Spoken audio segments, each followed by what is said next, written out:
Good evening. Could I ask you to remain standing for the playing of the national anthem?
Please be seated.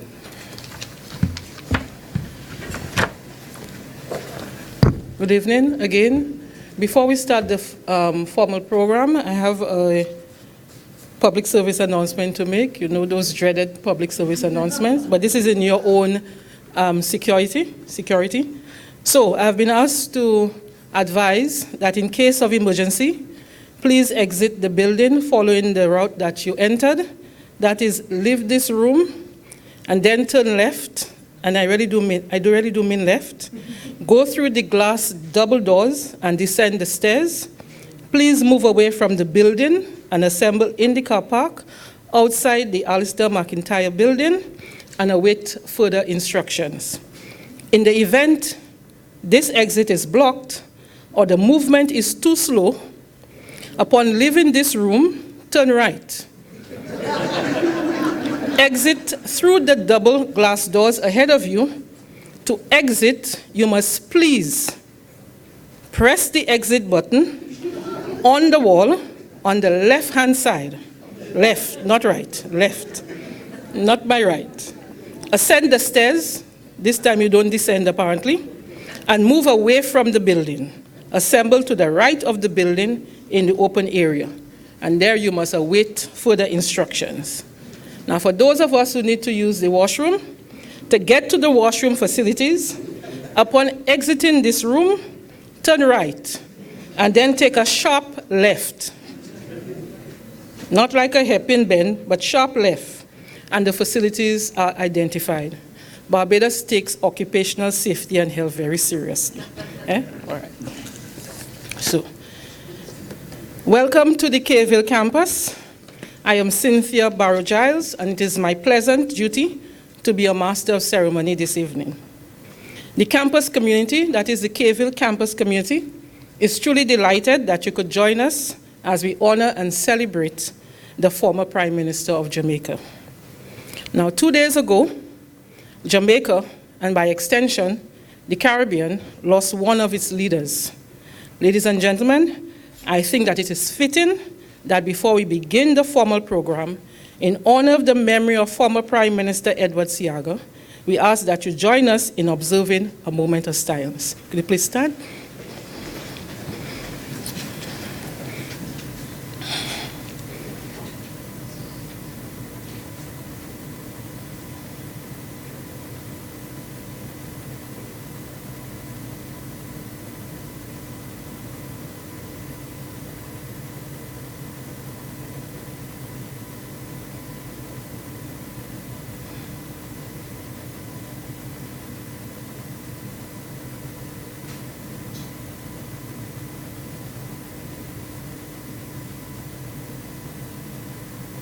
Thank you. Please be seated. Now, this evening, we would like our time together to be blessed. And so I'd like to ask Mr. Timothy Arthur to start off the evening with a short prayer. Timothy Arthur, who is the Assistant Registrar Admissions at the Cave Hill campus.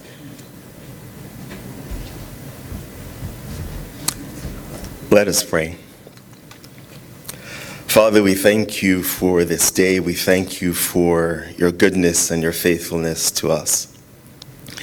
We thank you, God, that we can gather together for this very special occasion to launch this book, Father. And I pray that you would continue to bless the work of P.J. Patterson. I pray, Lord, that you would bless the University of the West Indies, which has been a crucible for change and development in the region. And Father, we recognize that it is your goodness, it's your faithfulness that has brought us to this point. And Father, we're reminded in Scripture of the shepherd boy, David, who became king. And through the ages, through generations, people have read of his life and they've been inspired.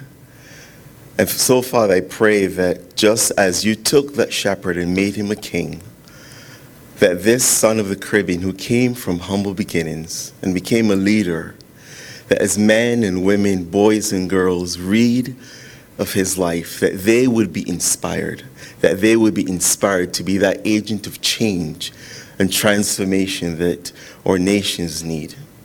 Thank you for our leaders gathered here. I pray, God, that as they read this book as well, that they too would be inspired. A life of service, a life of gratitude, a life of humility. So, Father, thank you for this time. Thank you that we could be here. And we ask that you would bless all that would be said and done in this place. But God, we pray that most of all, that as people read the story of P.J. Patterson and his political journey, that, Father, they would get a new glimpse of you, and that they would see your faithfulness and your strength and all that you are, even as they read through the pages of the political journey. So, Father, we commit this evening to you. We pray that you would bless everything that is said and done in this place. This we pray in Jesus' name. Amen.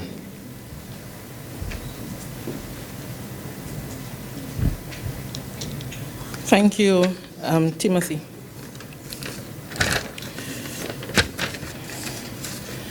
Prime Minister of Barbados, the Honourable Mayor Amor Mottley, Prime Minister of Saint Martin, the Honourable Leonor Marlene Romeo, former Prime Minister of Jamaica, the Most Honourable Mr. P.J. Patterson, members of the Cabinet of Barbados, and I'm sure if you'll forgive me if I hail one of my former students, Mr. Griffith, at the end. Sorry about that. We have a story. His Honor Sir Richard Cheltenham, President of the Senate, Dame Billy Miller, members of the Diplomatic Corps, members of the Senate, Vice Chancellor Professor Sir Hilary Beckles, Chancellor Emeritus Sir Sridhar Ramphal, Pro-Vice Chancellor and Principal Professor Udin Barito, members of the UWI Executive Management Team, and I see a few, members of UWI Press, members of the campus community, specially invited guests, members of the media, ladies and gentlemen. Now, stepping away from the formal protocol list before me, I think I did see him, yes. I would also like to acknowledge the presence of Professor Woodville Marshall, and there's a reason. The best man at the wedding of P.J. Patterson to the love of his life, Shirley, who P.J. met as an undergraduate student at the Mona campus. Now, having read a lot of the books so far, apparently it was love at first sight. Not many of us are so lucky. We are delighted to be here with the Most Honourable P.J. Patterson and other distinguished speakers who will grace us with some inspiring words during the course of this activity. Now, we have a very full and what I think is a very impressive program, which is laid out for you this evening, which I'm sure that you will enjoy. This is a very rare privilege, and I am, of course, totally honored to be asked to chair this evening's launch of P.J. Patterson's memoir. So today we celebrate P.J. Patterson, and as some of you may know, in March of 1992, Percival James Patterson, affectionately known simply as PJ, but for us Prime Minister P.J. Patterson, succeeded Prime Minister Michael Manley, bringing to the leadership of Jamaica his considerable political gifts. He led the People's National Party into 3 consecutive elections and achieved what, in his own words, proved to be many firsts. And when you read the book, you will get all those firsts. Prime Minister Patterson also voluntarily relinquished power on March 30th, 2006, passing the baton to the first and only female Prime Minister of Jamaica. Prime Minister, I keep calling former Prime Ministers Prime Ministers, so you have to excuse me, and the room has a number of Prime Ministers. But I'm talking here about Prime Minister Patterson. He is, and will remain for some time, a critical member of a very elite club in the region. Now, I say an elite club because, to the best of my knowledge, we can probably count on a single hand the number of prime ministers who voluntarily relinquished power, not waiting for a political defeat, and he did so 13 years ago at a fairly young age for politicians. After all, Prime Minister P.J. Patterson is a mere 84 years old, and he looks 70. Now, certainly, other than the most Honourable P.J. Patterson himself, I can only recollect Prime Minister John Compton in 1996, who returned 9 years later, and Michael Manley in March 1992, voluntarily relinquishing power. Now, we are familiar, and you'll have to forgive me, Prime Minister, but we are familiar with the initials PG. And the Prime Minister of Barbados is a very smart woman. She doesn't take notes. But she picked up my copy of the book a few minutes ago and she said, PG. And now I understand why this book is so simple. My Political Journey, PG. PG. Yes. PG. PG. You'll love it. But there is something, I don't understand why he doesn't use it.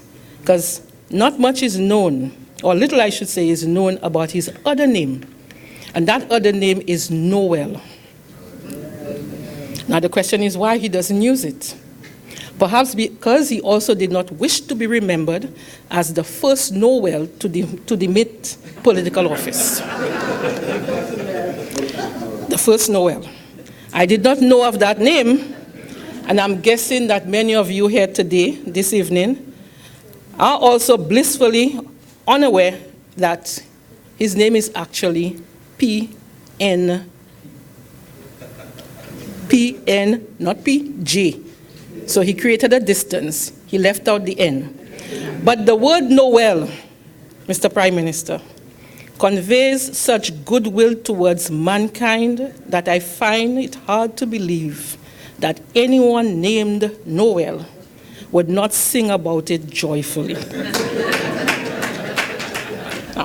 Every time I hear Noel, I think Christmas, and I love Christmas. It brings me a lot of happiness. So my role tonight is not to provide an assessment of my political journey, and I'm conscious of that, acutely conscious of that fact. Because you will hear from others who are eminently qualified to do so. It will, however, I believe, be remiss of me as a political scientist who teaches and researches primarily on Caribbean democracies, not to say a few words on the autobiography. So for me, it is important to note that my political journey presents something of a novelty in the Caribbean. It is a political memoir of an important Caribbean political leader, where I believe such few memoirs exist. Far too often, and I think rather unfortunately, political leaders leave the assessment of the journeys for others to write about, primarily academics. And academics are caught up in their own research interests, and therefore we do not often find the time to write those political journeys. These scholarly academic works are important, for they represent a distancing which can bring razor-sharp objectivity. But we must also remember, and I'm all too conscious of the fact, that as academics, we are shaped by our own histories, our own ambitions, our own philosophies, our own ideologies, in a nutshell, our own biases. This political memoir, in fact, is not just a memoir. It is an eyewitness to history. And prime ministers are, in fact, uniquely qualified to produce these political histories. And whereas some of us may be skeptical of the objectivity of such works, because memory can often fly in the face of facts, the cases presented in my political journey and the way they are presented are, in fact, easily verifiable. And whatever the faults of these works like these, they still constitute valuable contributions to the historical record. They are, I believe, in a nutshell, an important resource for researchers, whether it be students or academics and others.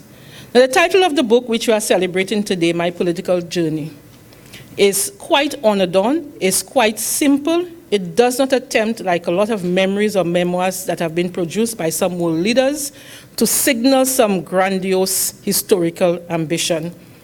We can recall, therefore, Prime Minister Winston Churchill's 6-volume war memoirs as the history of the Second World War, the definitive history of the Second World War. Nor is my political journey a political weapon wielded to confront his successors and to cast doubt on his predecessors. Yet minimally, my political journey can also be read as an attempt to influence contemporary politics in Jamaica and the wider Caribbean. The work appeals for a continued preoccupation with the quest for sovereignty, dignity in hemispheric and international negotiations, constitutional reform, as well as social and broad political reform.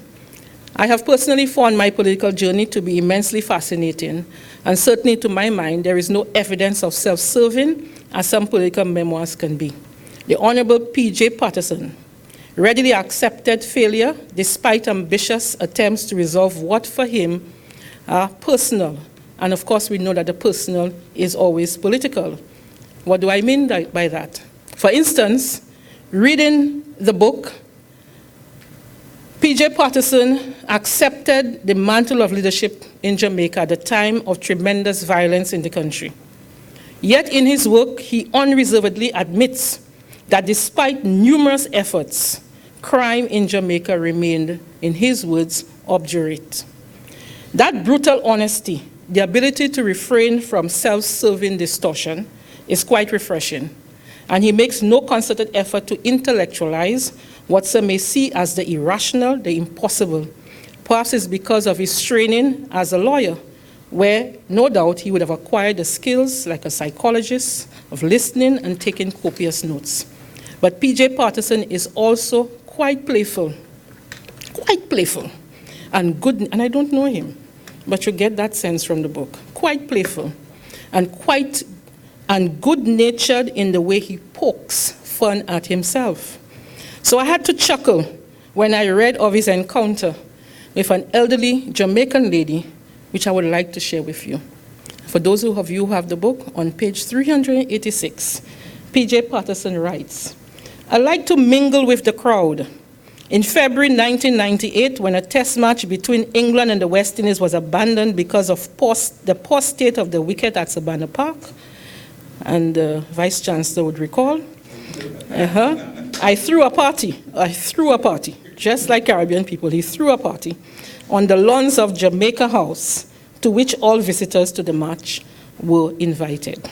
And PJ continues, "I escaped from my security team and was strolling when an elderly Jamaican lady said, quote, 'I recognize your face.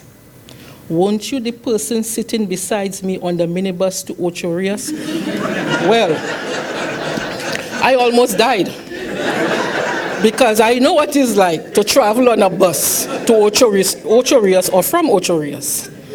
So I can't imagine that the Prime Minister would have been on a bus to Ocho Rios." And he goes on, "Her daughter blushed. 'Oh no, mother, that's the Prime Minister. When she tried to apologize, I simply hugged her and told both of them there was no need for it or to feel embarrassed.'" Now that's beautiful. Okay, it's a familiarity. So the Caville campus, therefore, is really pleased to facilitate this launch, not only because of the importance of the work, but also because here at the Caville, we acknowledge the signal importance of both heads of government and, of course, state, and we have reached out to prime ministers as well as governors general to donate their libraries and collections to the UWI, and already at the Caville campus, we house 2 such collections, namely Dame Eugenia Charles and Dame Nita Barrow. So I stole some minutes. I'm not really on the program to speak, but I thought I had to say something.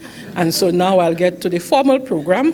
I'd like to introduce the campus principal and pro-vice chancellor, who, of course, as many of us here know, she is in fact a first. So ladies and gentlemen, please join me in welcoming Professor Eudine Barito, campus principal of the Caville and pro-vice chancellor, the first female principal at the Caville, and who therefore has something in common with our distinguished man of the hour to bring greetings from Caville.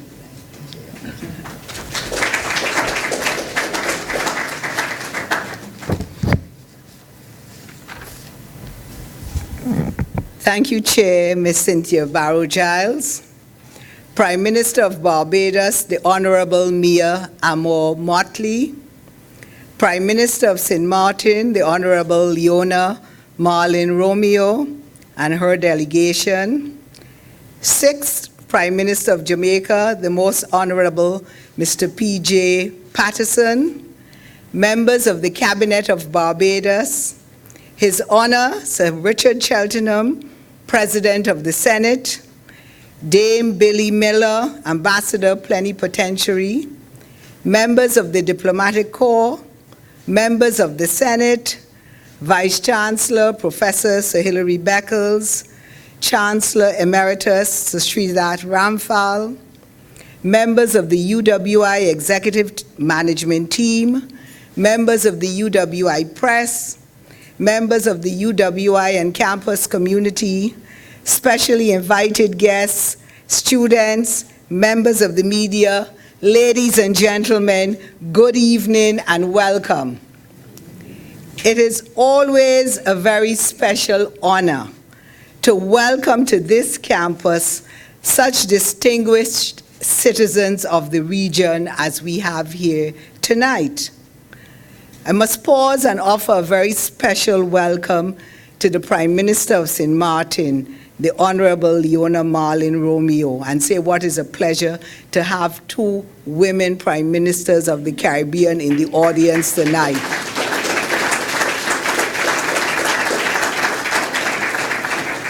To have such distinguished visitors like you all reminds us that within the Academy of our necessary work in shaping the young minds that will assume leadership roles for the critical mission of revitalizing Caribbean development.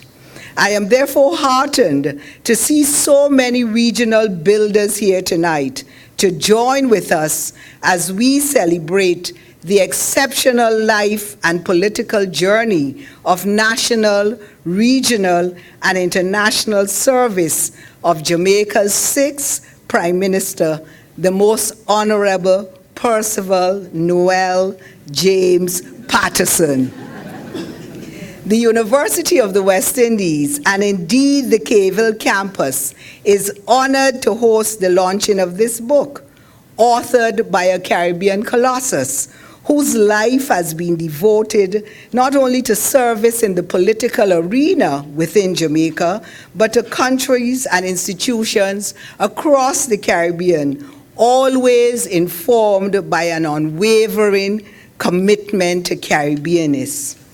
The Honourable P.J. Patterson shares Louise Bennett's philosophy that Caribbean people must be able to dance a yard before we can dance abroad. Wonderful philosophy. The Honourable P.J. Patterson has had a long-standing relationship with the UWI, where his political life began, where we heard about him falling in love, where, of course, some of the most enduring relationships started, and where he was one of the founders of the political club of which he became president. As its president, he presided at the first political address given in the Caribbean by Dr. Eric Williams, founder of Trinidad and Tobago's People's National Movement. In 1955, Mr. Patterson participated in a UWI project, bringing him into contact with several prominent members of the People's National Party of Jamaica, of course, and the rest, as they say, is political history. I believe the UWI has been the bedrock on which he has built his distinguished career. He shares an enviable association with a distinguished pantheon of current and former Caribbean prime ministers whose political journeys were nurtured in the hallowed halls of our regional academy.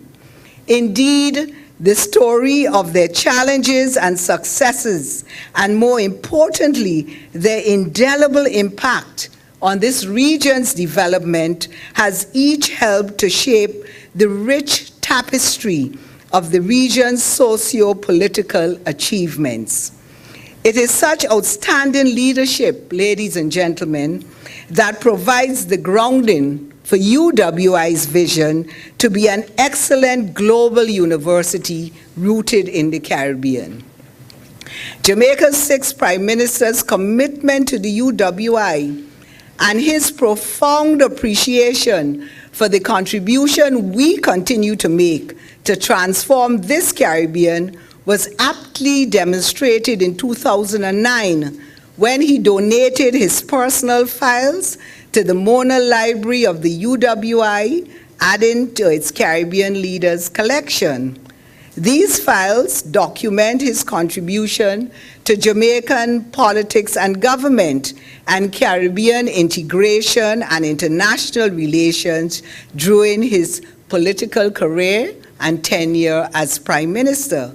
Further, in April 2018, he donated a collection of papers to the UWI, which was received by our Vice Chancellor, Sir Hilary Beckles. This P.J. Patterson collection comprises approximately 35,322 documents, including correspondence, minutes, cabinet submissions, published and unpublished materials, reports, and speeches. As an expression of Mr. Patterson's tremendous generosity and visionary outlook, he said, and I quote, "It is my view that the documents being handed over do not belong to me. I am a guardian, making it available for future generations." Let me just say again for the record, the Cavell campus, as Cynthia alluded to, under the leadership of the Institute for Gender and Development Studies, acquired the papers of Dame Nita Barrow, the first woman Governor General of Barbados, and Dame Eugenia Charles, the first woman Prime Minister in the Commonwealth Caribbean. And we eagerly look forward to receiving the papers of the first woman Prime Minister of Barbados when that time comes. And any other female Prime Ministers in the Caribbean. We at Cavell take distinguished collections very seriously. We have the papers of Sir Sridhat Ramphal, and we have the papers of Sir George Allen, because we build excellence in our library systems, but we are going to be the definitive library and collection on the papers of women prime ministers in the regions.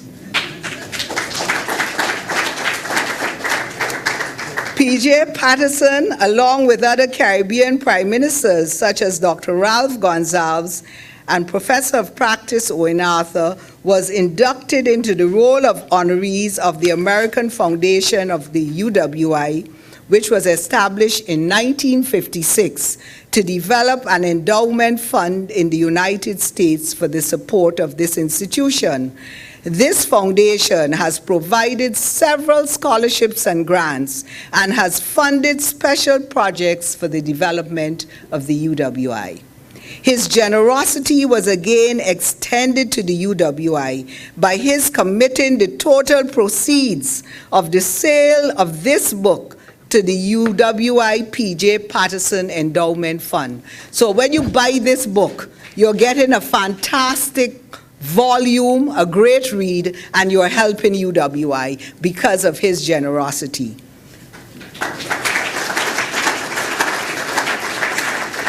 And on behalf of the UWI, thank you, sir. This fund will assist in the payment of tuition and hall fees for needy students and the interchange among students to and from the Mona campus to other campuses for specified periods. This underscores his support for promoting regional integration. In addition, students in the first year of their undergraduate degree program at the UWI stand to benefit from an additional donation of a scholarship to support the annual cost of tuition and other expenses. Thank you. The UWI is indebted to the Honourable PJ Patterson for the degree of loyalty he has expressed to this, his tertiary institution. His commitment could have been extended elsewhere, but he chose us. The Cavell campus could show no less appreciation to you, sir, as we host this outstanding publication, My Political Journey. The pleasure is truly ours. But I'm not at all surprised by your actions because you stated in 1995, and I quote, "The University of the West Indies remains the most creative gift we as a people have given to ourselves and persists as part of the hope of a future worth having." Ladies and gentlemen, welcome and a wonderful evening.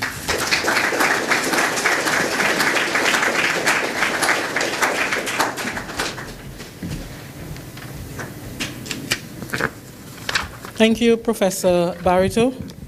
I recognize in the audience the former Chief Justice of Barbados, Sir David Simmons, and I'd like to welcome you to today.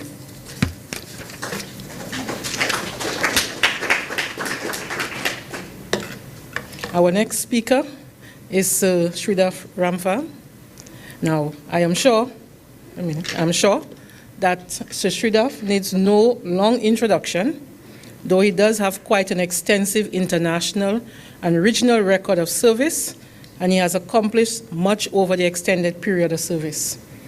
Many of us would recall Sir Sridhar in his role as chair of the West Indian Commission, and whose report Time for Action is still relevant today, amazingly, as it was some 27 years ago.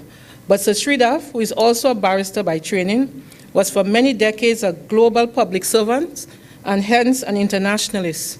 He's Chancellor Emeritus of the University of the West Indies, a regional statesman, former Cornwall Secretary General, a prolific writer and scholar who himself has produced an eyewitness history appropriately titled Glimpses of a Global Life. But again, like My Political Journey, the title of the book is quite muted. It is simple, it is unpretentious, understated, and a wonderful reservoir for the researcher. And although I've been told that clearly he is well placed to speak on My Political Journey, he has given us an extensive review. Today, I understand he'll speak primarily of the man, PJ Patterson. I therefore invite Sir Sridhar Ramphal, diplomat extraordinaire, academic, scholar, Chancellor Emeritus of the UWI, to offer some remarks.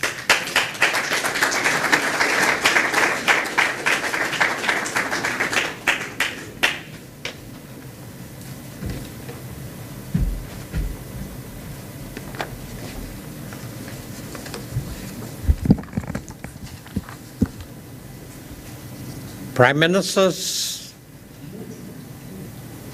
present and past, I reiterate all the courtesies that have been expressed by those who went before me. I merely say, in greeting, friends, fellow West Indians. When I was first put on notice of being on tonight's program, I was more than a little awed. Awed by being asked to twinkle, however faintly, among the stars. The firmament that the author, the Prime Minister, Sir Hilary, and the two wonderful ladies that have gone before me constitute. You have heard and will hear from them about the book we are gathered to have launched here in the Eastern Caribbean. My focus in these few words will be on the author. And I shall begin by recalling what is already printed in my political journey, in my own praise of it. It was simply this: were my political journey not memoirs, obedient as memoirs must be to modesty, an apt title of the book might have been The Best of the Caribbean. For that is what PJ has been. And because of the values, the dreams, the efforts that have guided his life, this candid account of them will influence generations of West Indians beyond the present to know that the best is attainable still. This book is a testimony to what is achievable from our small corner of the world. And it is a compass for the journey each of us can manage in her or his only way from within our Caribbean region. The story of PJ's political journey, I think, is an affidavit by a Jamaican West Indian to the virtue of being both. And as we gather here tonight, is it not eloquent of that enriched identity that in this whole are individuals from all corners of the Caribbean? We are a meeting of Caribbean folk. And the truth is that that oneness of being Caribbean folk is nothing really new. So much of our lives, all of us, testify to it. Long ago, when the Federation failed, and with it, my federal career, it was to Jamaica that I went in private practice as a lawyer.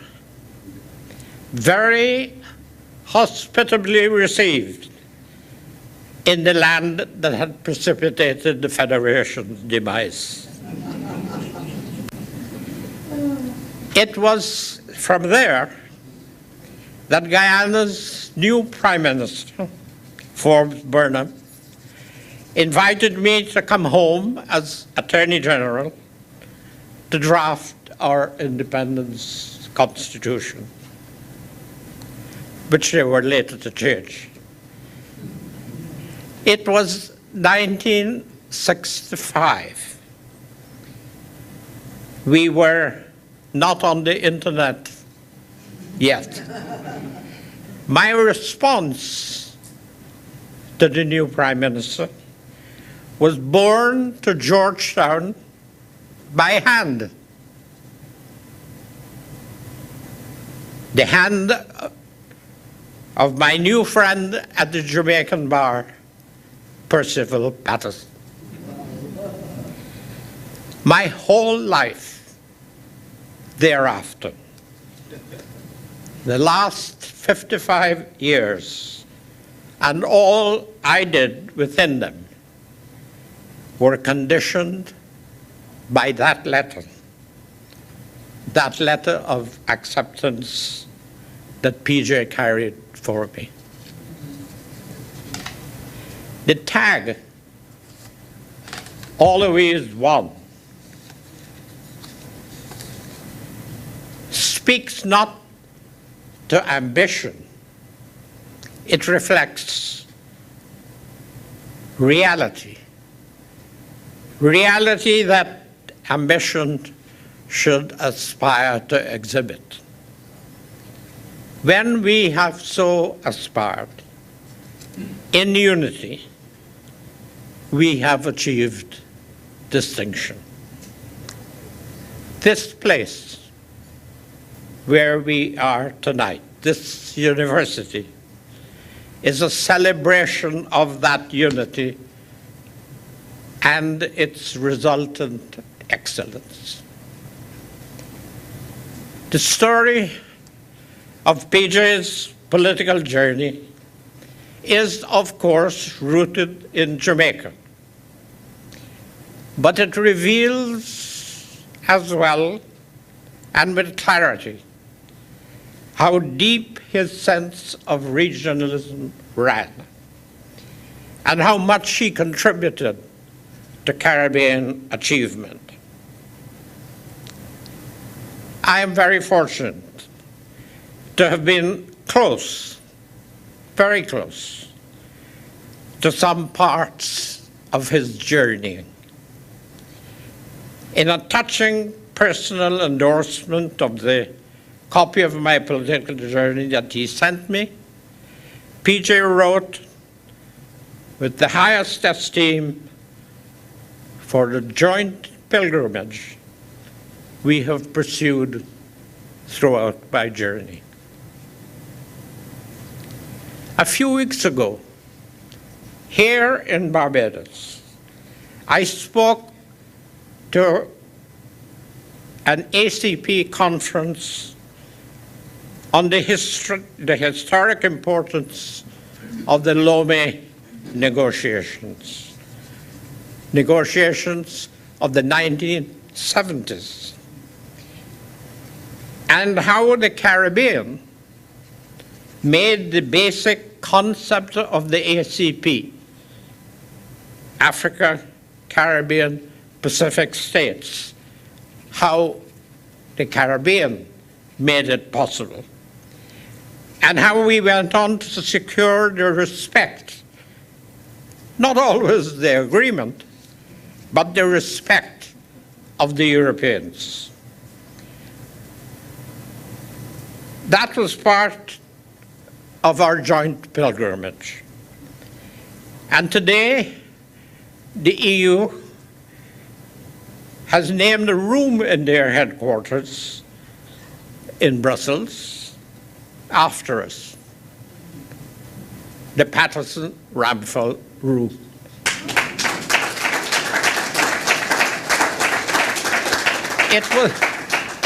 It was that respect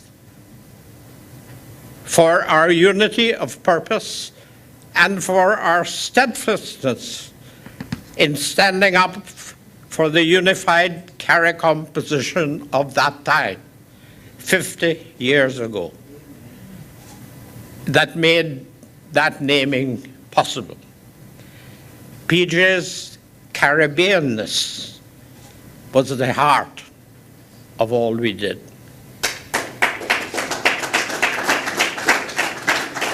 As we celebrate tonight his narrative of that and many other pilgrimages, not just with me, but with many others, I recall what I said as we bade farewell earlier this month to a colleague from whom both PJ and I drew great inspiration and comradeship over the years, Alistair Mcintyre.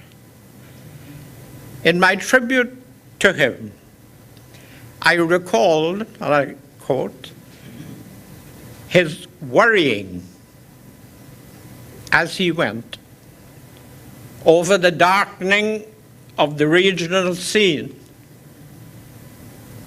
that actually does threaten.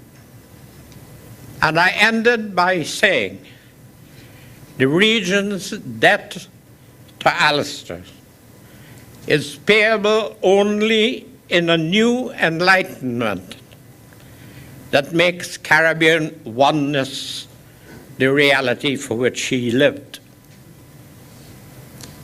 That enlightenment is like the lamp that illumined PJ's political journey.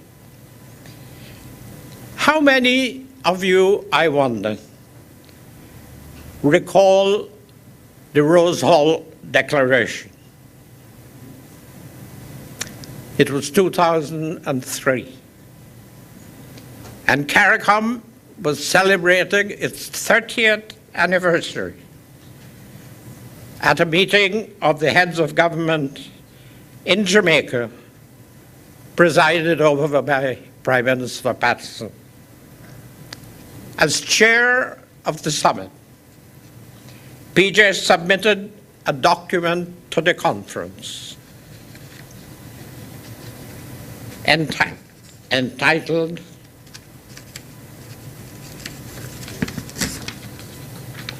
Caricom Beyond 30,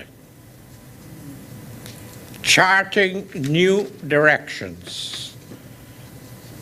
In it, he wrote, I think memorably, and it is in the book, it is in this book, nowhere else on the planet is there a region where encounters between people of different cultures have been as challenged to make sense of human existence in modern times as in the Caribbean, where such encounters between Africa, Europe, and Asia, and they in turn with the indigenous Native Americans, Caribs, Arawaks, Tainos, have resulted in dynamic interplay to produce a new and unique people, shaping what many of us describe as a Caribbean civilization. It is to that civilization, he continued, that a reformed Caricom must pay far more attention if that sense of self and society embedded in a strong regional consciousness is to be fostered.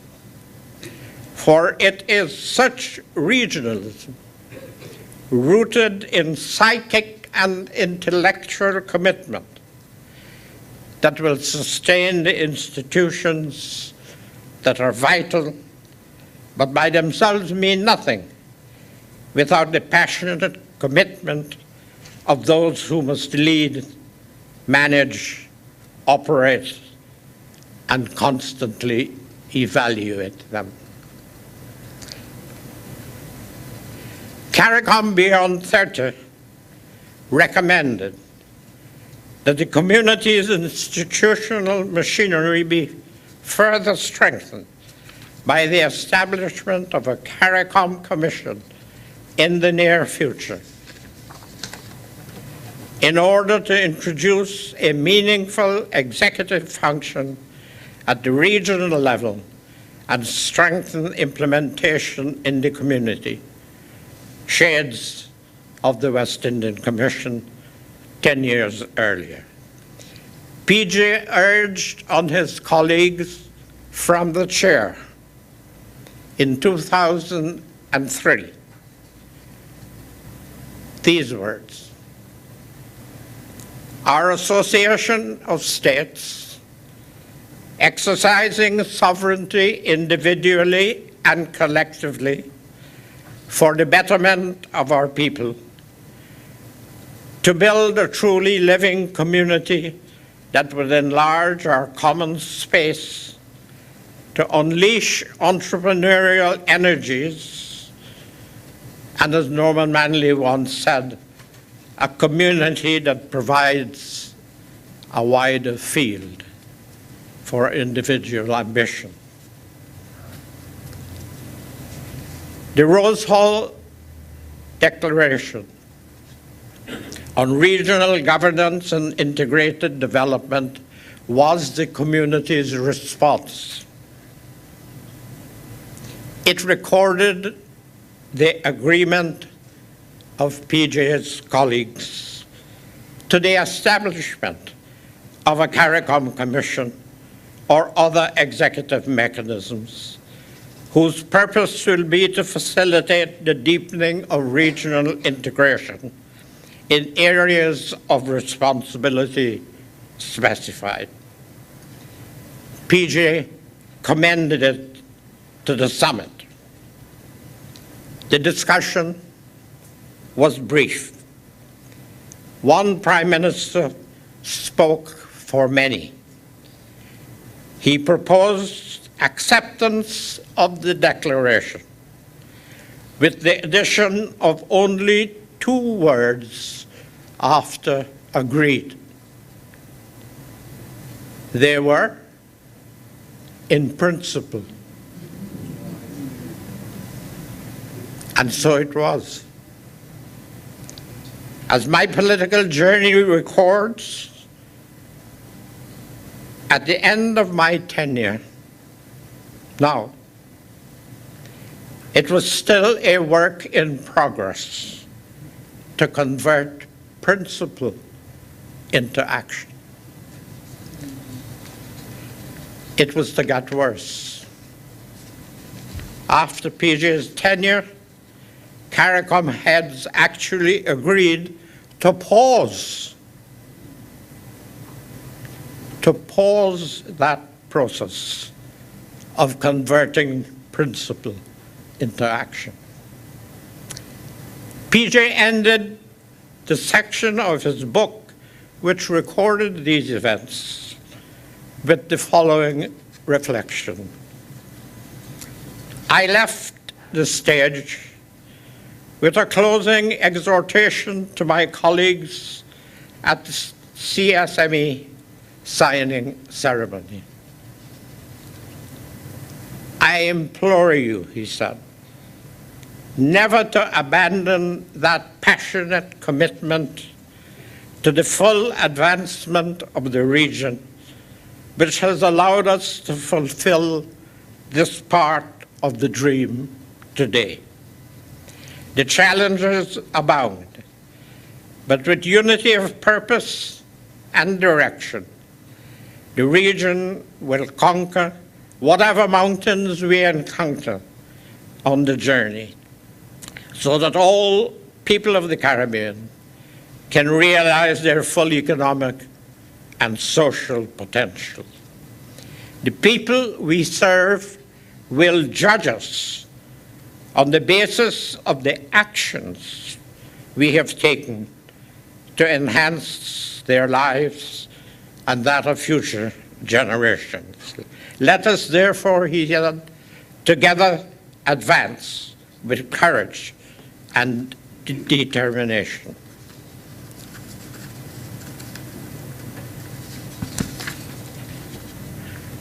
Such was and is the author's enlightenment, PJ's enlightenment, the light that illumined his political journey. I'm sure you will agree. It must continue to light the way for our Caribbean. My political journey is now our region's heritage, both the lamplighter and the light. Thank you.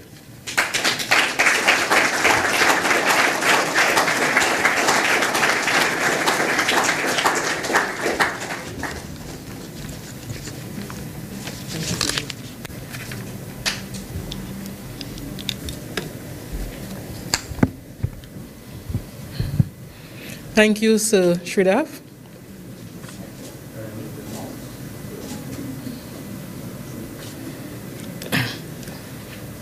Now, eyewitness historians, it has been argued, enjoy a level of credibility that many others do not experience.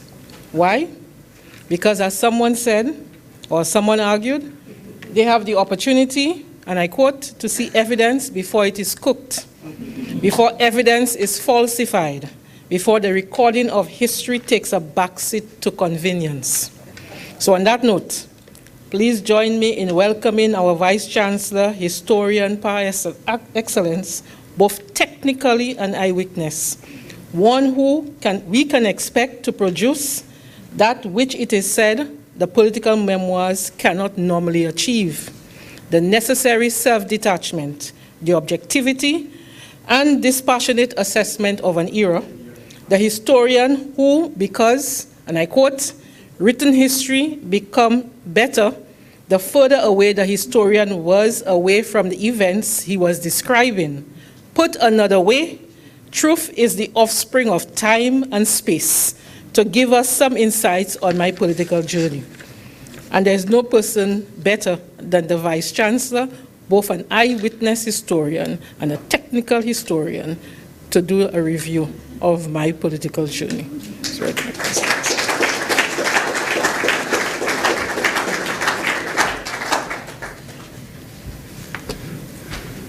Thank you, Madam Chair. Our Honourable and distinguished Prime Minister, May Mottley, Prime Minister P.J. Patterson,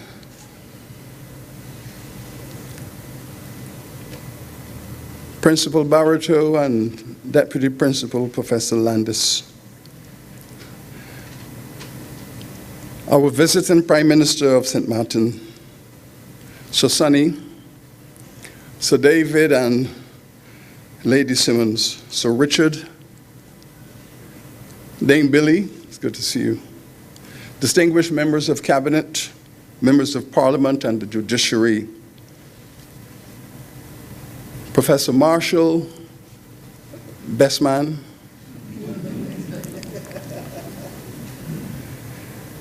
friends and colleagues, very good evening, everyone.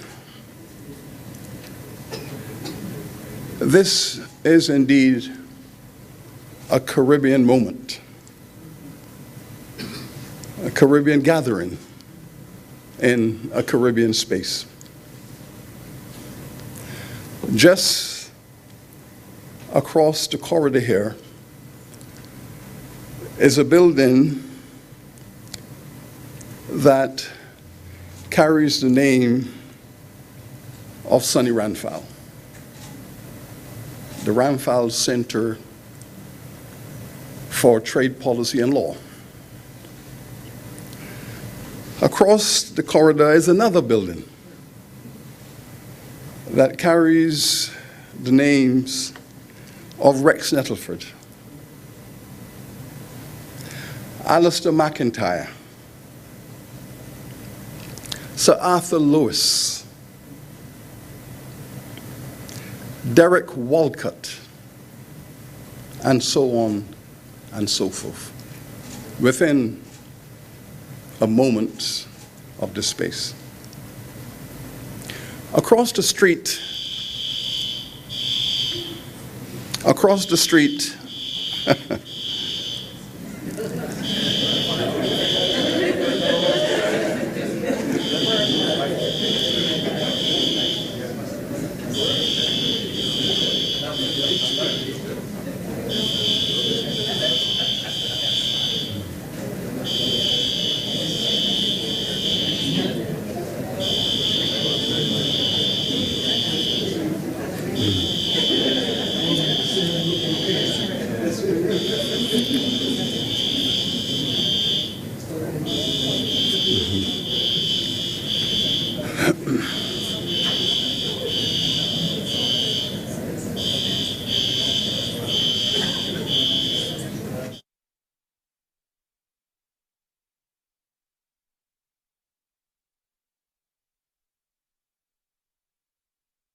places in celebration of Michael Holden, Andy Roberts, Ram and Val, Tim Hector.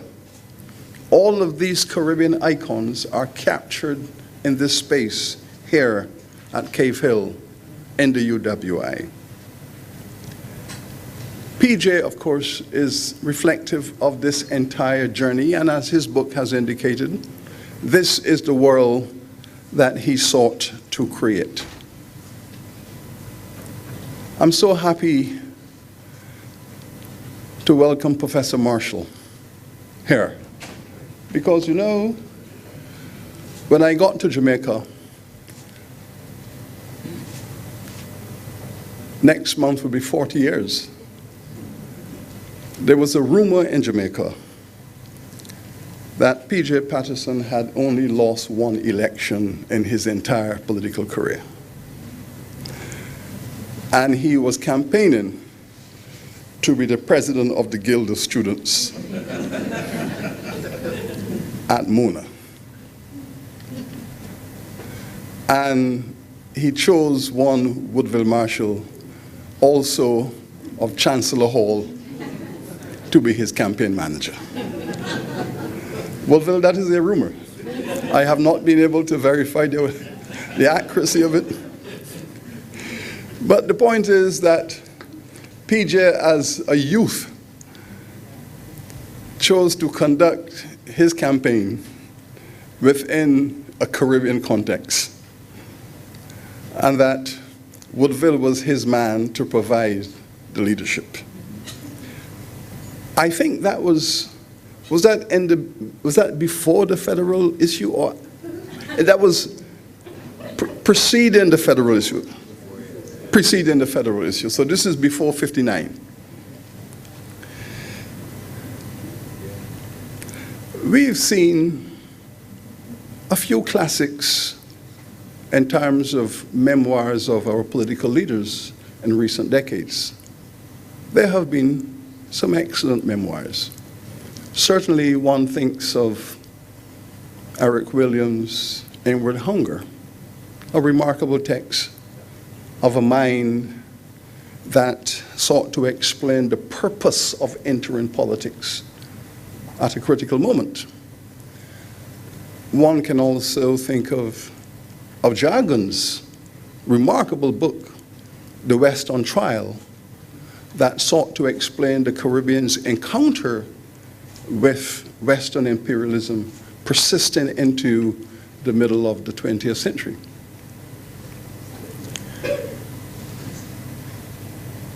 PJ's text, however, focuses not only upon the call from the grassroots to enter democratic politics on a regional basis, but it speaks to the art of politics in the context of a humane, a civil, and a regional context.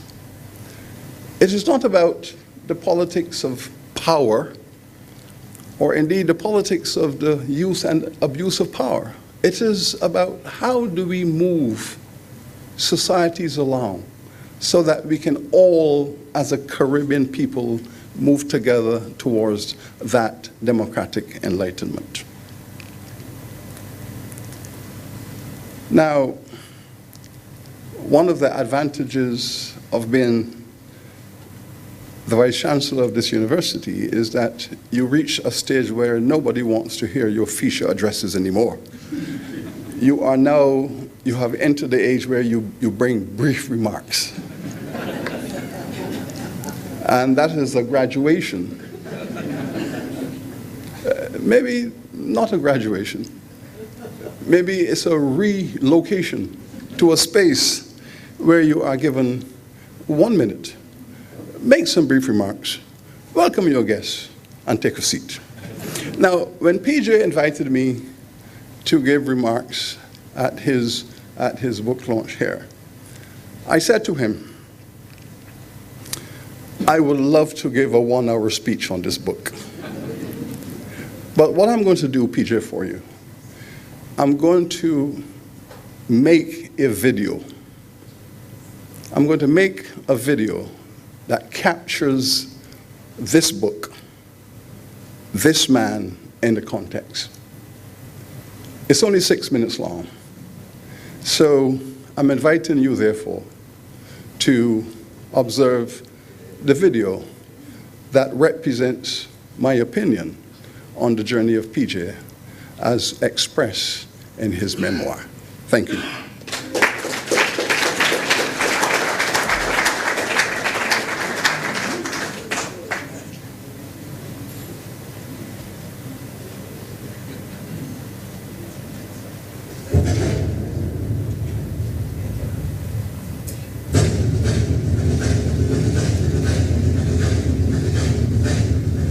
Jamaica, this land that stands defiant for justice, is a noble isle. its people richly possess of an energetic history that reflects the nobility of its peasantry. Their story, carried in the consciousness of heroic sages through the ages, is told today in the epic journey of one such soul, who has been around the globe and back. The talent begins with the selling of 3 million enchained Africans, unfree and unpaid, becoming Jamaicans demanding freedom and justice. Elders knew and said that ancestors would send mighty minds equipped with skill to carve pathways to progress, shedding light upon the darkness. One of them, possessed of a princely manner, bright as an African sun, carried a noble name, Percival Noel James Patterson, and lo and behold, the good Lord did have mercy upon this Percy. From the nurture of Hanover, the chosen son journeyed south to Calabar High, where he stood tall as a young man with mettle before arriving at Mona, the University of the West Indies, Chancellor Hall, there to acquire the roaring language and cool carriage of the lion. No cage could contain the rage against injustice in the bosom of this youth. In London and then in Kingston, he rose above the bar to which he was called and in short order was asked to respond to yet another acronym, PJQC. This journey took him from the campaign to the cabinet, there to serve unto the one called Joshua, pass on to him spiritually, respectfully, and seamlessly the rod, symbol of the right of a comrade to lead his nation. The country and Caribbean content of this intercontinental context is narrated in the pages of this book, entitled P.J. Patterson, My Political Journey. It is the memoir of the master statesman of Jamaica, the unquestioned quintessential Caribbean craftsman, ever fresh prince from the peasantry and for the proletariat, friend of conscious brethren, supporter of feminist folk, and advocate of humanity at its finest.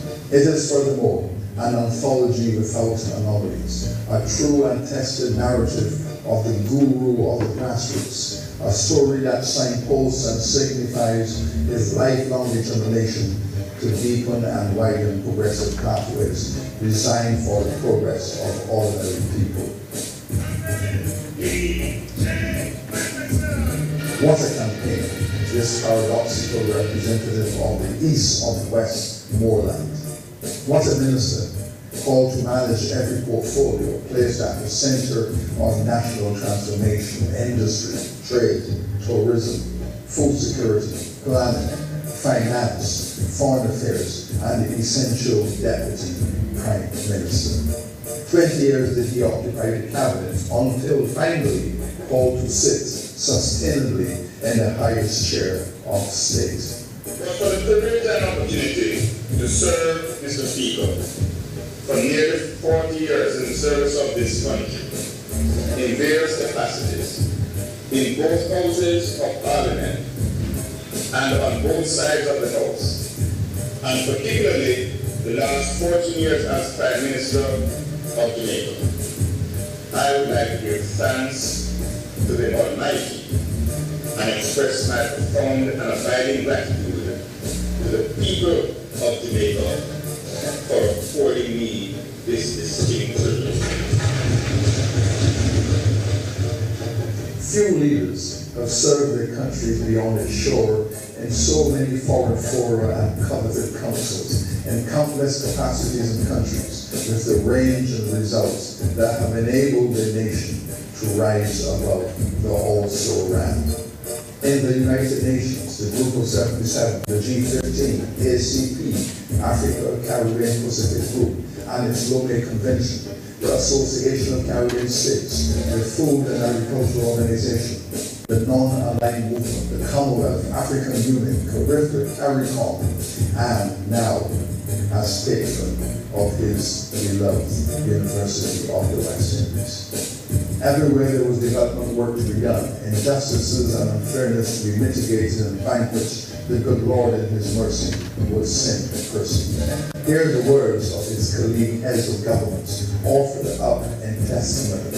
Say, O Nathan of Barbados, Mr. Patterson is a relentless defender of all good things Caribbean.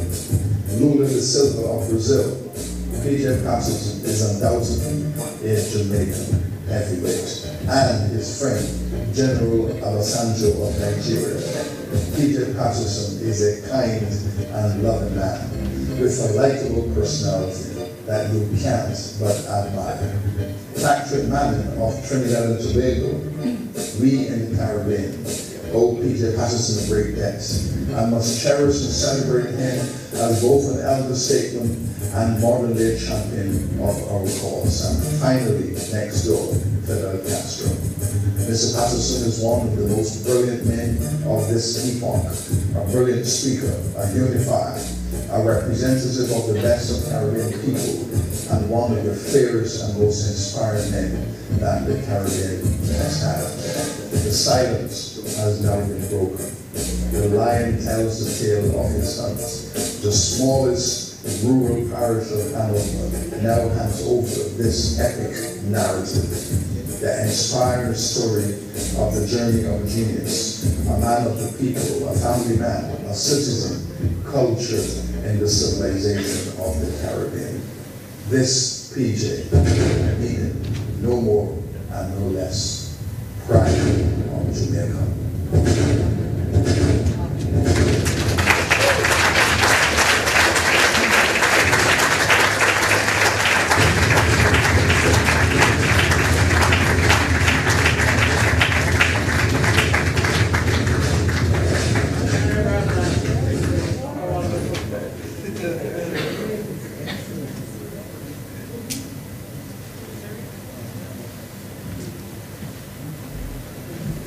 Thank you, Vice Chancellor. I recall being a graduate student at the Mona campus around 1980. I don't want to age myself, but around 1986, thereabout. And there was this lecture where we were asked by Professor Govan to attend this conference. I think it was a history conference. And there was this young man, Barbadian, much younger than he is now, who presented the economic formalization, I think, of slavery. Of course, after that, he did a lecture. Can't remember where it was now, but on the campus, so we all attended. And it was on apartheid, on cricket, etc. And I have to say to you, and I can see him now, he was in a white shirt then. That was around 1986, 1988. And it's the first lecture that I listened to, or presentation, from beginning to end. Sometimes I tend to drift off. Not that one. I sat up, I listened. He hasn't lost that skill. So you may have been graduated from an hour to 6 minutes or 8 minutes as the case may be, but you have done it brilliantly. No fear. This is quite captivating and interesting. Now I need to apologize for the non-emergency. Something just went wrong in the kitchen, and we couldn't find the code. So when the code was found, all we had to do is plug it in, and we were free. There was no danger to you at all, but I apologize for the brief interruption. We've heard a lot about my political journey so far, and of course, the Prime Minister, former Prime Minister of Jamaica. I have heard, or I understand that the Prime Minister loves his music. And so this evening would be incomplete without a musical interlude. So we have the brilliant, resplendent, I saw him earlier on, resplendent, absolutely, and talented Arturo Tapin, who needs no introduction, but as has already been written, see, resplendent, has already been written about him. I am sure that he will amaze, as he always does, whether he's in a recording session for a top artist, as a guest at a musical festival, in some obscure nightclub, or an event such as this. So I give you a true top.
It's a gift. He is young, gifted, and black after all. It's a gift. And for that gift, we must be thankful. Could we have another round of applause?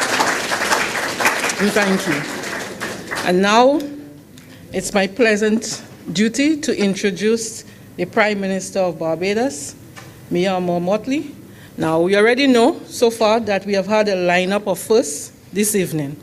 And I know the Prime Minister of Barbados does not need an introduction to any of us in this room. She is most decidedly a first in the annals of Barbadian political history. Yes, absolutely.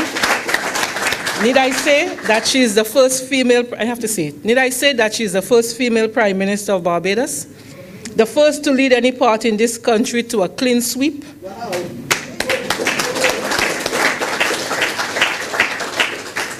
We can talk after. And she may well be, I can't see through the crystal ball, but she may well be the first political leader in Barbados to voluntarily walk away from the office of the chief executive at the height of her power. So she will join that elite club that I spoke about a while ago. She may well be. Now, earlier, I spoke of prime ministers producing their own biographies and the tendency of the legally trained to listen and to take copious notes in private. So in the not too distant future, we should hopefully see the first insider account, that important eyewitness political history by a Commonwealth Caribbean female head of government. There may yet be another dimension of the legally trained that may be on offer this evening, and that is the ability to recall and to engage in a rapid assessment of a situation. As the Prime Minister, and I have, we've had a little conversation about that already, and you have asked for the gift of the Prime Minister to the Cave Hill campus later on, but the Prime Minister does not really speak from a script, and I don't see a script in hand tonight either. However, notwithstanding, because of the ability to engage in rapid assessment, etc., she after all told me, PJ, that's why it's my political journey. She saw it as soon as she entered. Let us welcome the Honourable Prime Minister as she speaks to my political journey.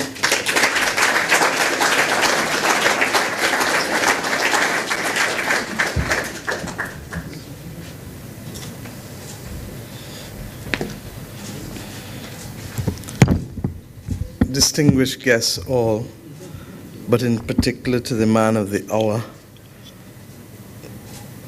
Prime Minister P.J. Patterson, and forgive me if I welcome our guest, the Prime Minister of St. Martin, who has been with us all week, and we thank you for allowing us to build bridges with you as we go forward.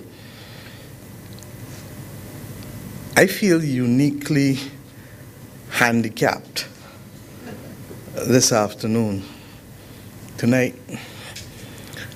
And it was perhaps because of that I asked Arturo to do me the wonderful favor of playing the song that you just heard. Because those who have read the book, and for those who I want to entice to read the book, you would be aware that this year, 2019, represents the 50th anniversary that Prime Minister Patterson was first elected to the House of Representatives in Jamaica. But more importantly, that in that by-election, it is written by him that a song which became #1 in the United Kingdom, first recorded by Nina Simone, but made popular in Jamaica by Bob Andy and Marcy Griffith, and it is of signal honor to her that she is still performing. That song came to characterize the man in whose honor we speak this evening. To be young, gifted, and black.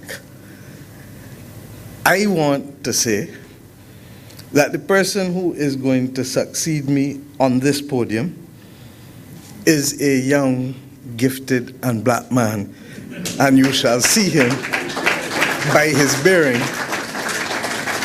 and you shall recognize that the song is as true today as it was then 50 years ago.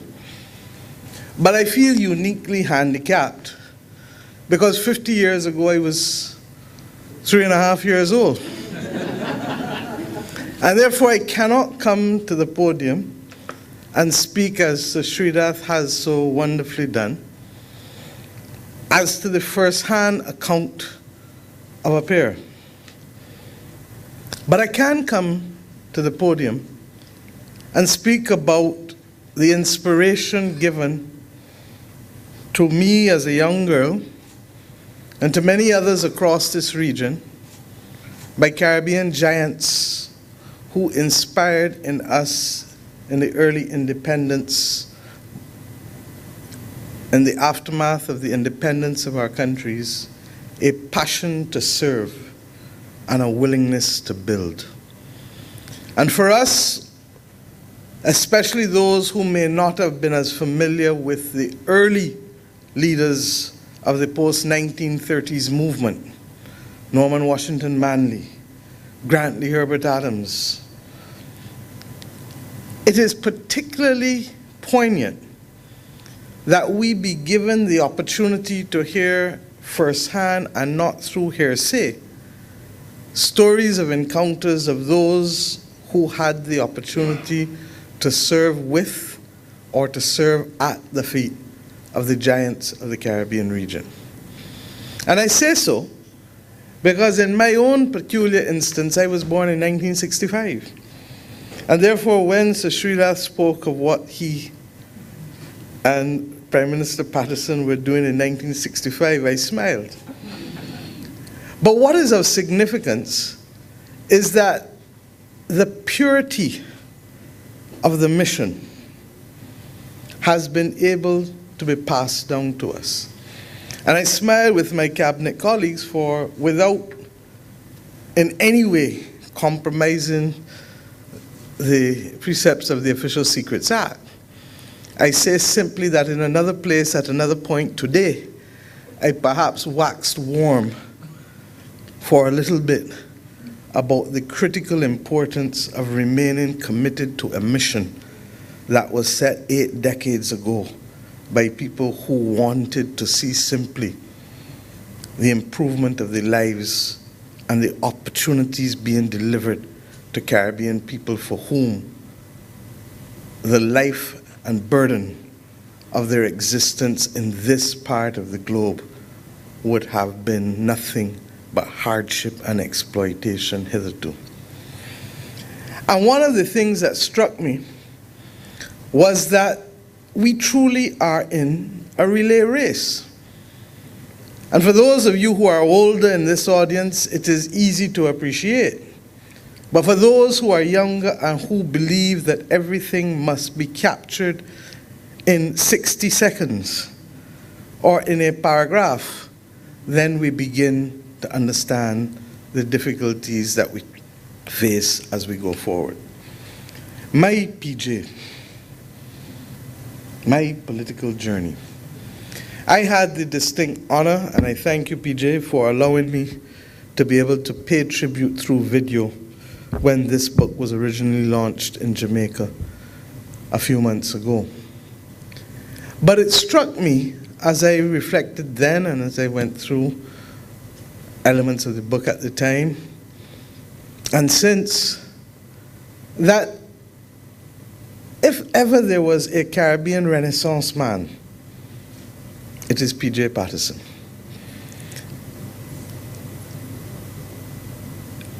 Band manager, scatterlights. So that when people accuse me of being a band manager too, I say, so was P.J. Brilliant barrister, UWI, and of course that other great institution to which we share affiliation, London School of Economics and Political Science. Middle Temple, another brilliant institution which we share in common. But more importantly, in spite of all of that, and in spite of his brilliance as an attorney at law, throughout this book is the simple and humble passion to serve and to make our societies a better place in which to live. I have come to recognize that P.J. Patterson represents for me that preeminent Caribbean statesman who has mastered every aspect of political life. The nobility of purpose, the gentility of manner, the calmness of expression,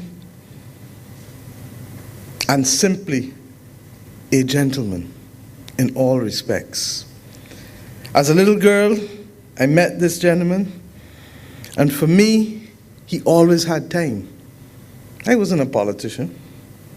I was a young girl, mesmerized by this gentleman with his stories and indeed his opinions, but his breadth, because he would as easily speak to me in those days about music as he would about the Caribbean journey.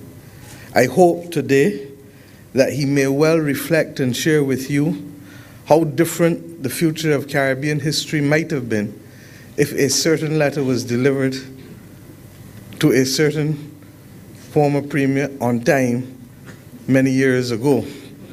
And it is those stories that are not known to the public that for me made his encounters an extremely special occasion.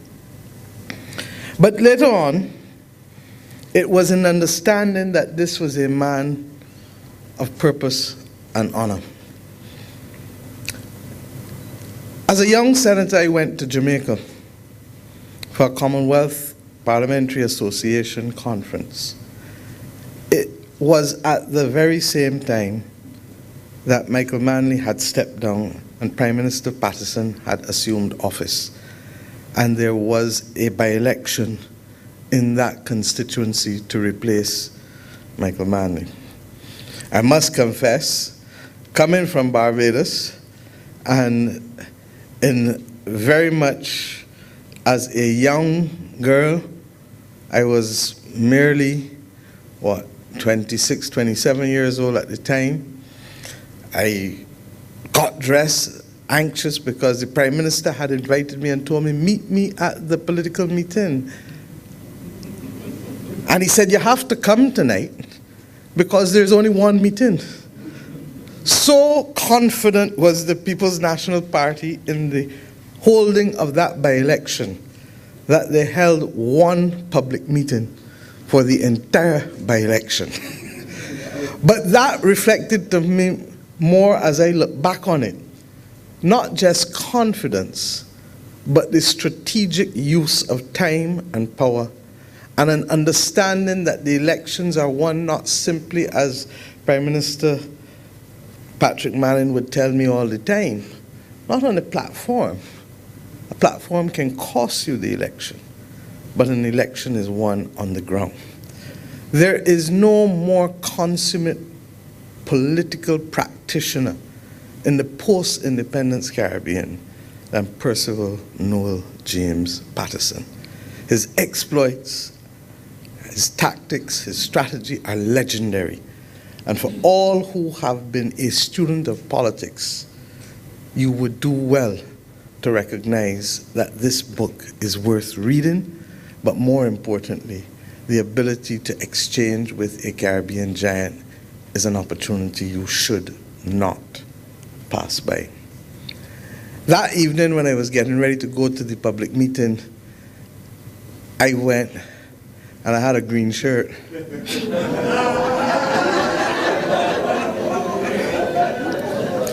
And I was staying by a very dear friend who became like my second mother, Sonia Mills.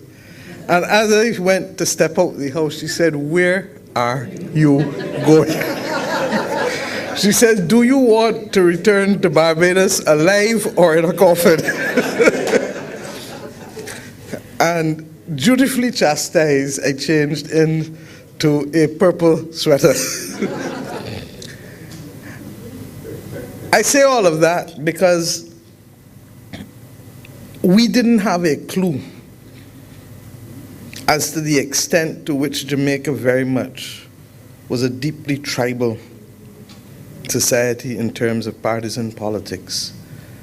And coming from Barbados, you would have no idea as to what Prime Minister Patterson has had literally to negotiate and to navigate, and to do so for decades successfully speaks truthfully to the quality of the gentleman who is here. And that he has chosen to share with us in the manner in which this book has been wonderfully written, simply, elegantly, sincerely, is to be cherished by us all.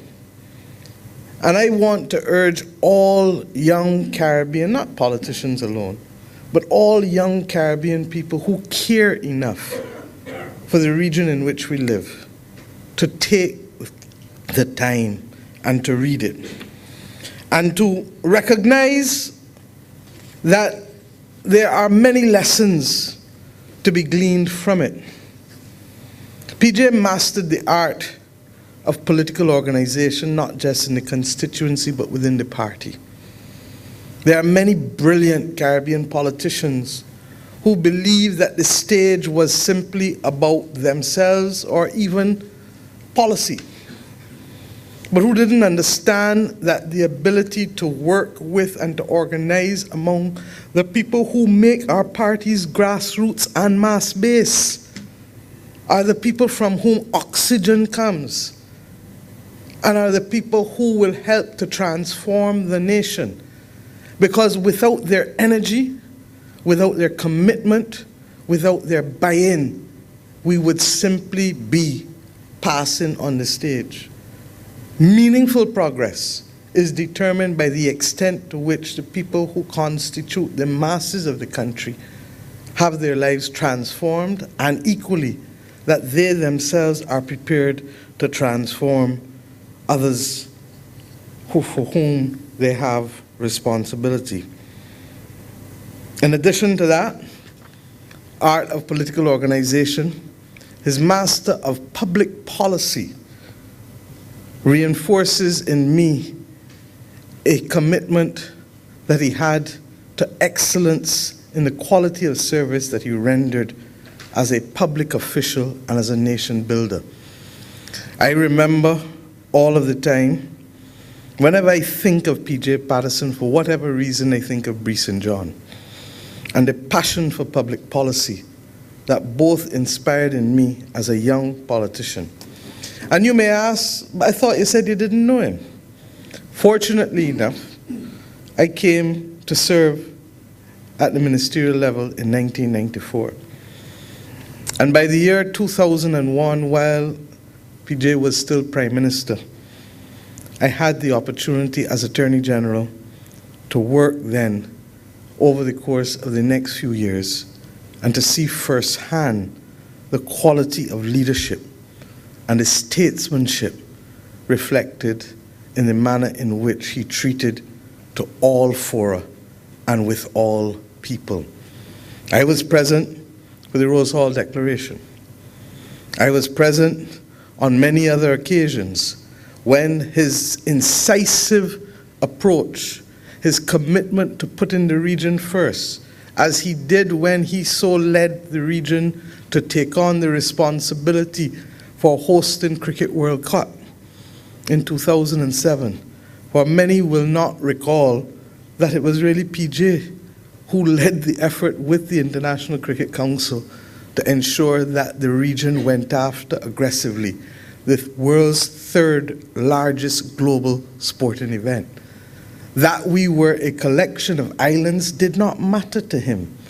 What mattered was that coming together, we could do what we needed to do to host these games in magnificent style. Similarly, I was present in Guyana, and on that occasion, Prime Minister Arthur did not make it to that heads of government meeting. But that was the meeting that cemented the Caribbean Court of Justice coming into reality. Or that was the meeting that determined the funding model. And I will forever remember Prime Minister Patterson's insistence, but he was not the lead Prime Minister for justice, but he took the care and the attention to see to the establishment of that court as if he was the lead Prime Minister. And he took me one side, knowing that I was chairman of the preparatory committee for the Caribbean Court of Justice, as it then was. And he said, we have to settle the funding model. And we cannot allow for a division between the original jurisdiction and the appellate jurisdiction and its funding. It has to be a single funding model. Countries will come on when they are ready. But the important contribution that we must make is to secure its establishment and to ensure its stability. For by that time, having been chased out of the first meeting in 2002 as a young Attorney General with the funding model that we took, with Sir David having done all of the previous work before, we went into Belize and I was chased out with a $60 million funding model, only to come back by the next year and to have heads agree to a $120 million trust fund. The example is that all who believe like me in Jimmy Cliff, you are never wrong. You can get it if you really want, but you must try and try. You'll succeed at last. At that meeting, therefore, the trust fund was committed to. And all countries agreed to a unitary model of funding, irrespective of whether they were coming in for the original jurisdiction alone or the original and appellate. It therefore means that those countries who come on to the court now can do so without any further financial consequences to their treasury. And that is the legacy of P.J. Patterson that is unwritten and remains to be told.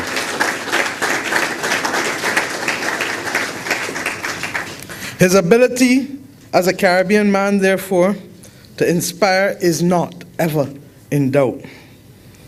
I am conscious that it is not my role to belong at this podium. And the one good thing about being a female is that you read the mood and the mood very, very clearly. And that those of you who have come here tonight have really come to hear the man who remains the oldest Caribbean and most distinguished Caribbean statesman as a former Prime Minister, and whose continued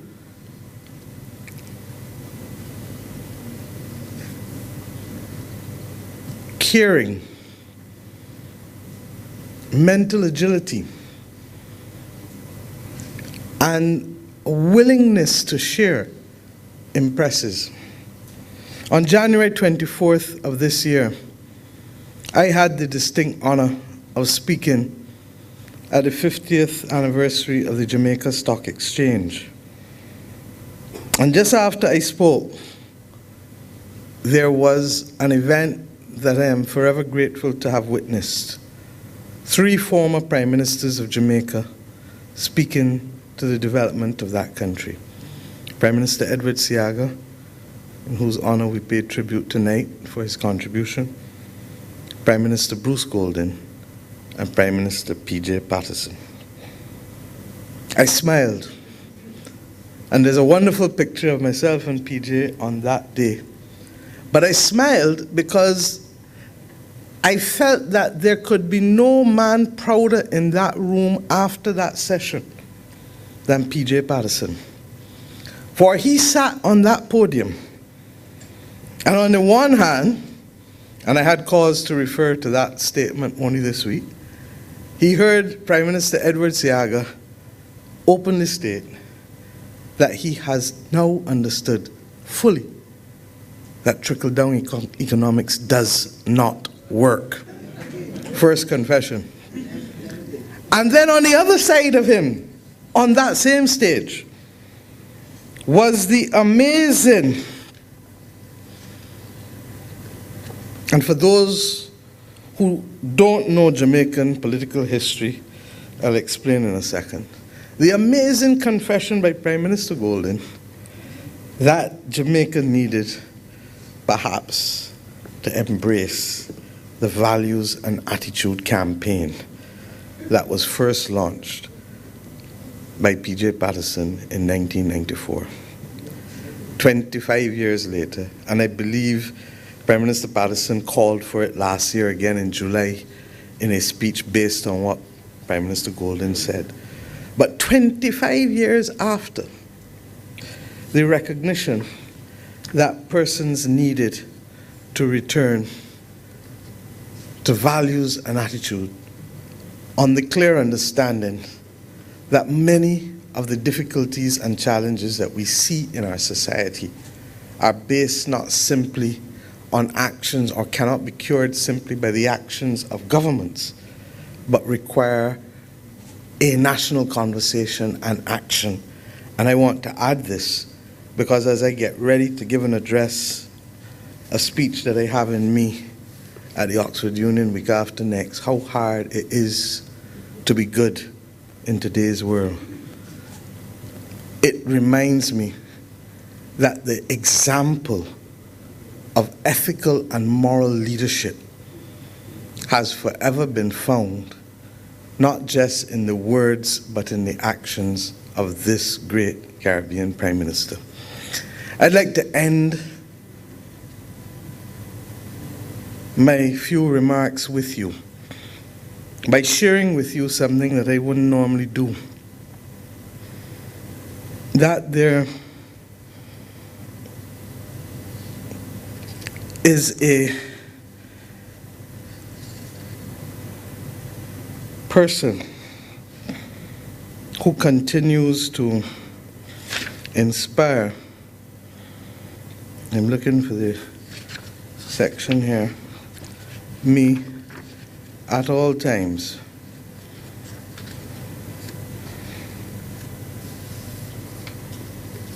And at the beginning of this year, I took it up, and almost every other month, I've taken it and read it. Because it is true that this is a lonely job.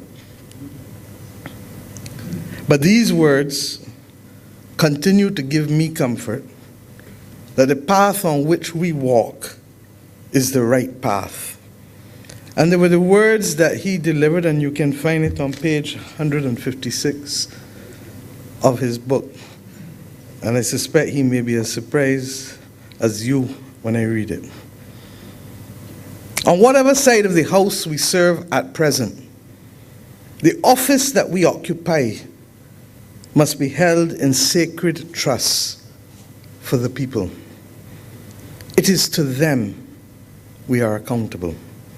Our democratic system gives no one the prescriptive right to any office. I will repeat my remark, no one is ordained by some divine right, and Cynthia will smile and she'll tell you why. Be it Prime Minister, Minister of Finance, Leader of the Opposition, or otherwise. No party, no leader, no minister, no member of Parliament should ever forget that duty to serve comes first. Duty to serve comes first.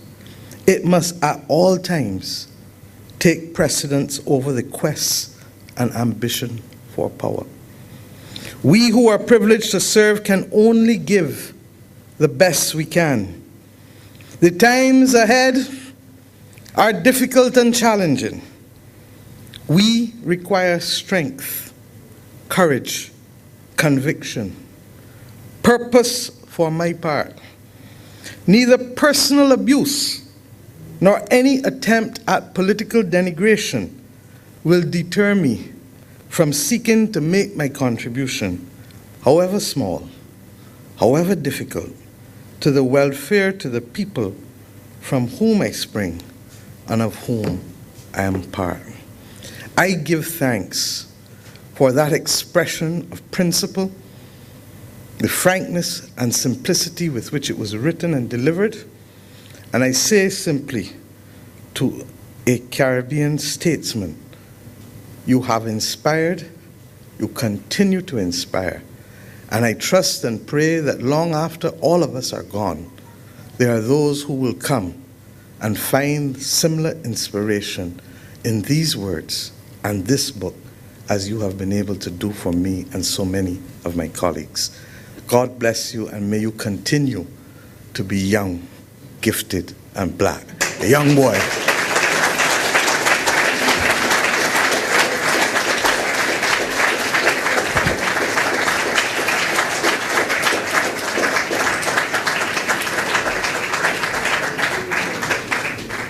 Thank you, Madam Prime Minister. Now we are here to celebrate P.J. Patterson. We have heard quite a bit about him this evening. We have heard a little more about my political journey. So it really only leaves me to invite our distinguished statesman, the man who since his undergraduate years, in his own words, was incurably infected by the regional virus, the unrepentant regionalist, to respond to what has thus far been said and to address us on his political journey. So ladies and gentlemen, please join me in welcoming the Most Honourable P.J. Patterson.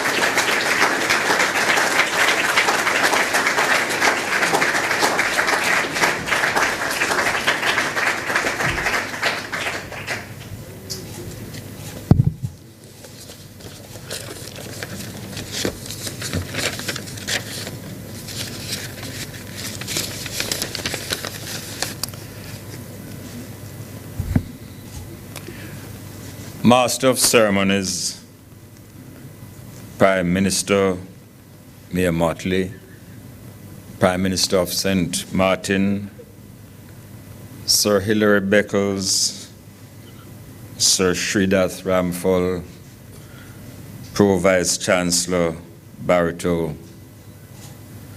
distinguished ladies and gentlemen. It's for me a very special delight to participate in this, the 7th launch of my political journey, for reasons which will become evident during the course of my presentation. In the audience are so many people who have been friends and colleagues during different portions of the journey, who honor me with their presence this evening. I was born in the middle of a decade when from British Guyana to British Honduras, there was an eruption by the workers to protest against the unspeakable poverty and inhumane conditions which prevailed on the colonial plantations. In St. Kitts, the sugar workers, led by Robert Bradshaw, ignited the cane fields. Riots and protests broke out in St. Vincent and St. Lucia. Uriah Buzz Butler led the march of the unemployed into Port of Spain. And here in Barbados, Grantley Adams came to the defense of Clement Payne in the struggle to assert the legitimate right of the workers. I come from a district in the hills of Hanover. Most of you would not have heard of it, a place called Dias. That was but 6 miles away from Frome, where the tension and unrest resulted eventually in the creation of nationalist movements. And with what happened in these islands, there was, of course, the Moyne Commission, which, among other things, recommended the grant of universal adult suffrage and eventually working towards self-government towards the time of our eventual independence. This is the 7th launch, but one of the reasons why it is being special to me is because it's being held on what I regard as sacred ground, university campus facility. I should share with you that I'd wanted the launch in Jamaica to be at Mona, but they just didn't have the space to accommodate something of this dimension. And Vice Chancellor, you and I have to work together to see that Mona, which is the cradle, is brought up to speed with those campuses that have come after.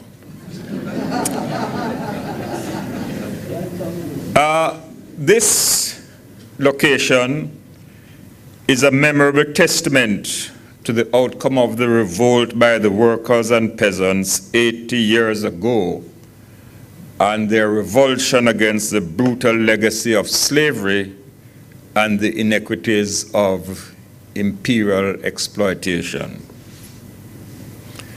I want, in opening my response, to acknowledge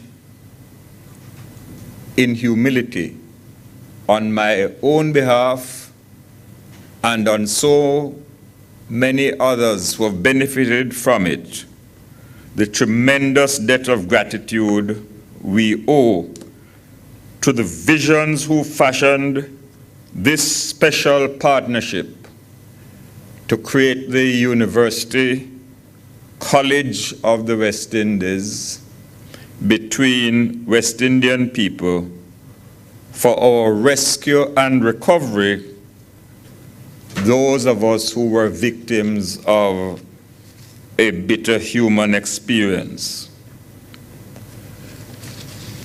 The book is not an autobiography. It was intended to share the narrative of one who was born into a family which was heavily influenced by the church, and a family of teachers who engaged in the post-emancipation thrust to liberate the mind from mental slavery. It is my story as one who, through access to educational opportunity, embarked on a career journey which embraced the law. And as David Simmons can attest, if the dean of the law faculty at LSE had had his way, my career in law would have stopped there, because he had ideas of professorial engagement. And as he said to me, when I asked for leave to go back home for the elections, he said, "You go with my leave, but not with my blessing." Well, The book speaks about the political journey because my career culminated in years of leadership within Jamaica and the Caribbean. I had a personal feeling that I was obliged to record critical periods in our political history and our social evolution for reasons mentioned by Our Lady of Ceremonies and others.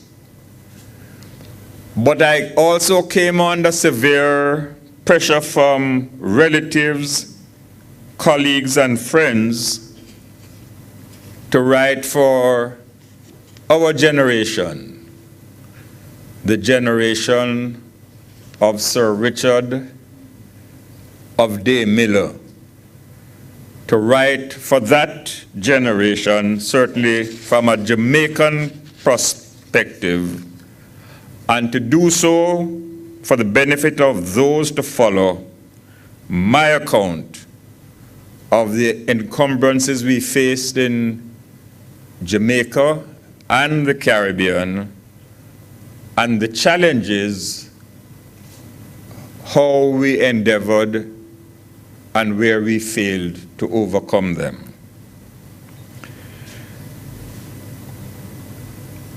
My regional commitment was watered initially by the Mona flow, and some people who did not have that privilege have referred to us as the Mona Mafia.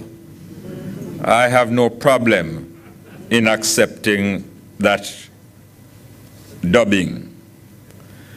But I had the benefit of witnessing the performance of legends of the Caribbean, the craft of Norman Manley, Alexander Bustamante, Eric Williams, and Robert Bradshaw, to name but a few. My response in different places has different points of focus. And today, in this gathering, I want to focus principally on the university and the Caribbean sections of the book. Mention has been made.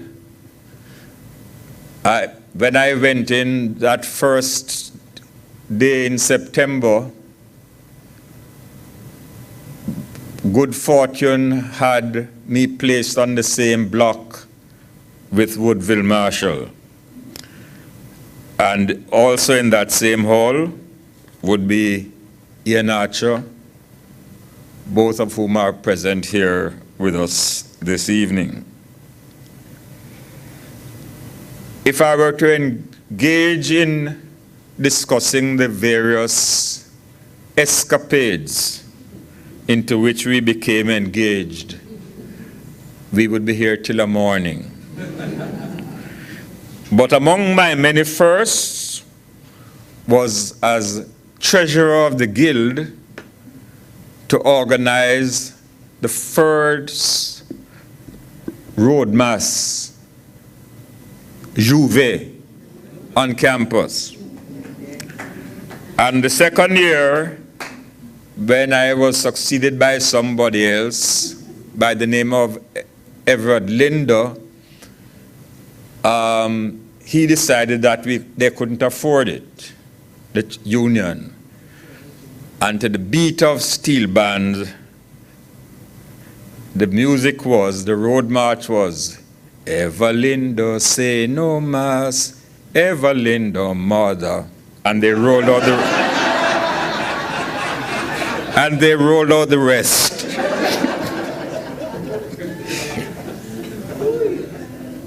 But as students, we were fully engaged in following the politics of the region. When the prospect of federation appeared, we proceeded to draft our federal constitution, though none of us were lawyers, probably the better for that. And when the federation collapsed, we concluded very quickly that although we had all the answers, it had failed because our leaders were too short-sighted to have acted upon the excellent legal advice we had given them. I think the present generation thinks the same of those of us who have served in political leadership, because the answers seem so obvious. So why aren't we applying them?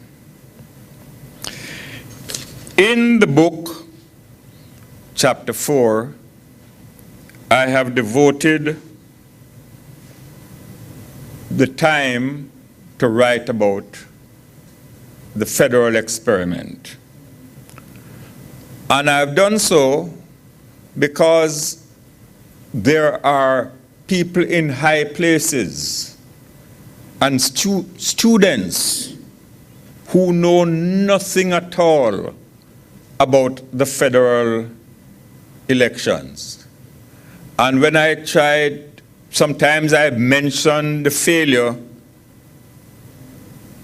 when I'm discussing how I came to be involved in political apprenticeship, which served me so well.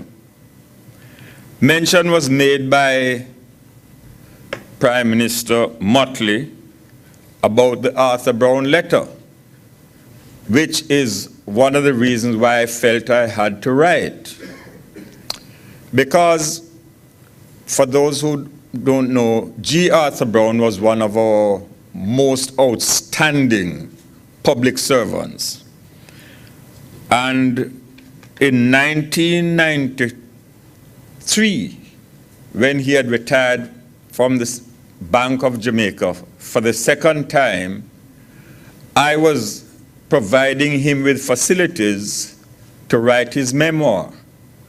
And he told me one of the reasons why he wanted to do so is because he had been entrusted with a letter from Norman Manley to take to Grantley Adams in Barbados with a message saying that in that letter was a position which, if he as Premier of the Federation would propose in London, he, Norman Manley, would then rush in to support it. But he was not in a position to present it himself because it had not been considered and approved by the Cabinet of Jamaica. Lo and behold, the conference took place, and not one single word was mentioned about the letter. And we know what happened. The whole thing collapsed. And Arthur Brown told me that 1 year after Grantley Adams had died, his former secretary called him and said, we were going through Grantley Adams's papers and we have found a letter in there. I remember you brought it for delivery. It is unopened. It is still under seal. Would you come to collect it? I didn't hear from Arthur what was in that letter. But to make it worse, unfortunately, within 6 months after that, Arthur Brown himself had passed away. So we have to avoid the danger of obliterating all the things which are an essential part of our history. And that's one of the reasons why I felt obliged to put down some of the things which are contained in the book. But I think there's a second reason why that chapter was put in. Because the failure of the federal experience has left a deleterious impact in the course of creating regional trust and confidence. We still suspect each other. And that has impeded us in tackling certain stubborn problems which face the region. I mentioned but two: regional travel and transportation, and of course, the central issue about which Sir Sridhar spoke, which emanated from a recommendation of his report, the whole issue of governance. And I say, Prime Minister Mottley, with the utmost benefit of experience, whatever you do, Caricom will never achieve its objectives unless you have within it somebody, some group, some identifiable center that is responsible for ensuring that decisions, when taken, are not forgotten but acted upon.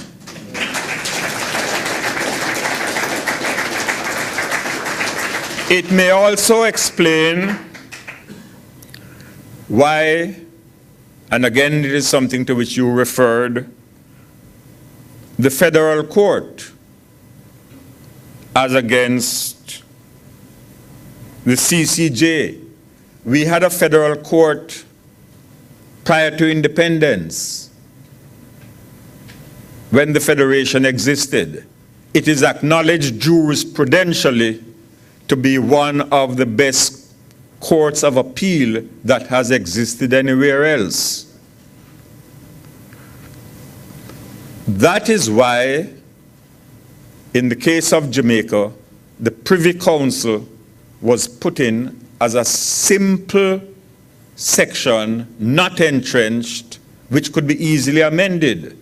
So when we were having all that conversation in Guyana, we were committed to subscribe and pass the legislation to be part of the appellate court.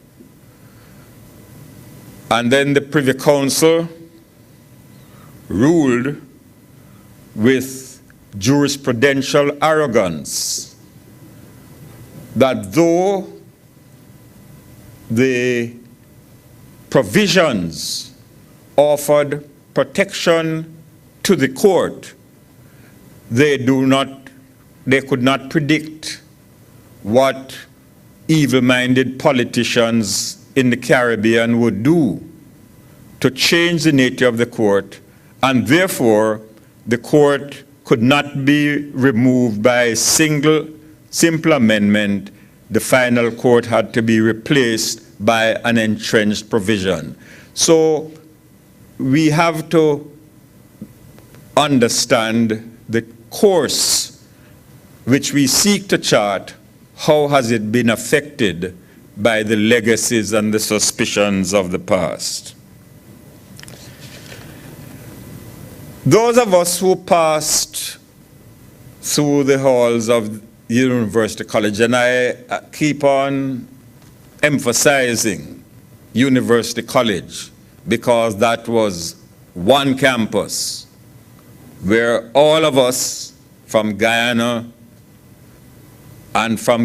came not only the brightest, but as is evident by my marriage, also provided very, very attractive students.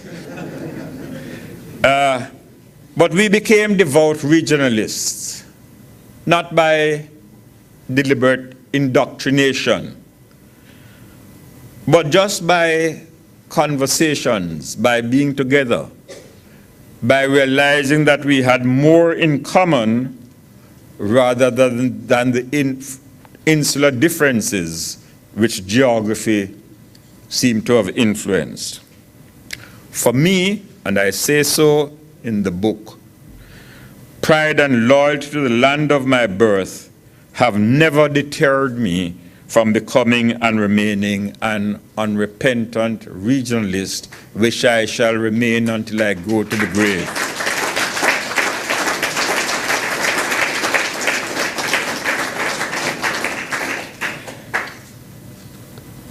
Four full chapters in the book are devoted to the movement between Carifta to Caricom. There's no way I could begin to deal with the contents, and it's not really a sales pitch when I say buy the book to read it, although I hope you will for the benefit of the University Endowment Fund. But I remember the first meeting of Carifta that I attended as a minister. It was in Dominica. And we had to spend a whole day on one item, oils and fat.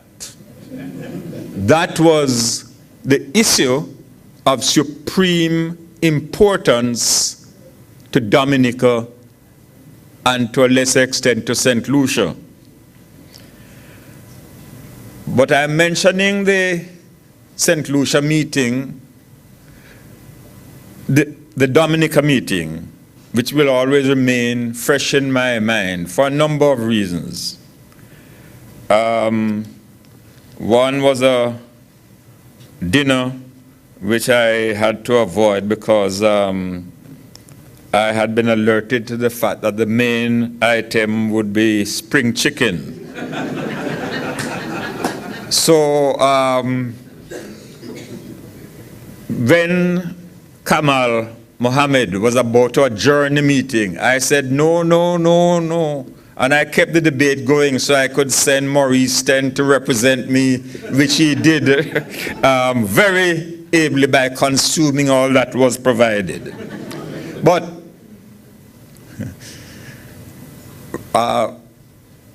the Dominican airport, the sole one, as those of you old enough might remember, was not where it is now, but in the cane field surrounded by some coconut trees. And none other than Dipper Barrow came to fly me back. It was my most frightening experience because in the plane was Ivor de Souza, who was our High Commissioner to Trinidad, who had served with him in the Air Force. And he spent all the time, even before clearing the coconut trees, talking to Ivor de Souza, and I think paying no attention to where we were going. And when I saw the shoreline of Bridgetown, it was the most welcome and memorable sight ever. In the book, I had to put it very briefly about the meeting when we were seeking to conclude what is now the Treaty of Chagaramas. And we had to work through the night, and we had to stop the clock at 12 o'clock and continue working because we didn't want to finish the treaty negotiations on Friday the 13th.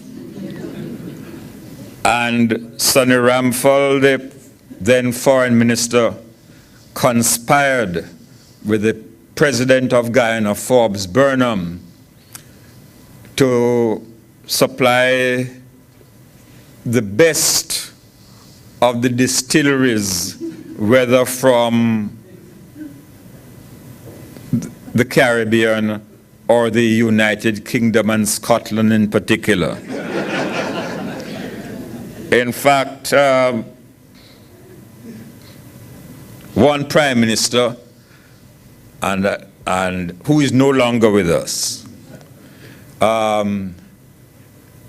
couldn't keep awake and fell asleep, and we had to rescue him the morning to sign because he was found under one of the negotiating tables. But we are where we are, and some observations have been made, particularly by Sir Sridath, who has been a colleague in the vineyard, about some of the impediments which still remain. No one can deny the supreme value of functional cooperation between us. The regionalism may have emanated initially from my early association with UCWI, which is the crown jewel. And that might have been sentimental.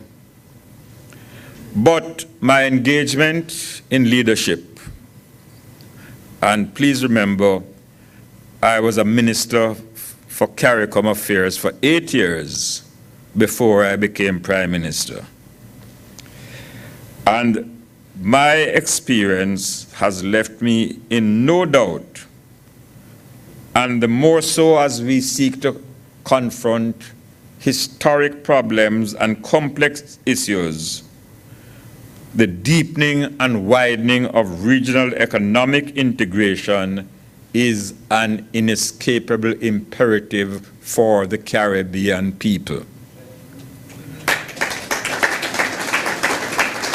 We have to assert our united voice as sovereign nations, singing from the same hymn sheet if we are to make our voices heard in the global din.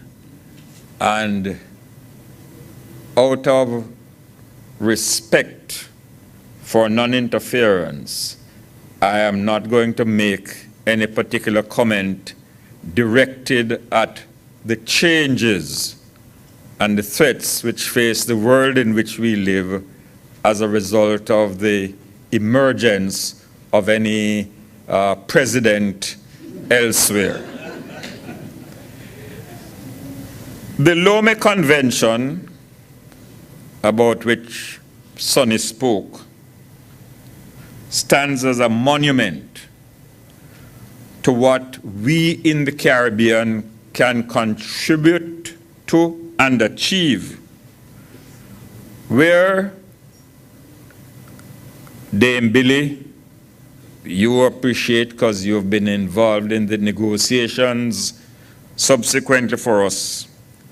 No matter how difficult it is to attain consensus and agreement, when we are able to forge a single strategy, as we did for new arrangements with former colonial masters, when we constitute a single negotiating team backed by technical expertise of the highest competence, by the Willie Dimasses of this world, by the Alistair McIntyres of this world, we can compete with the brightest and the best in Europe or from ever they come.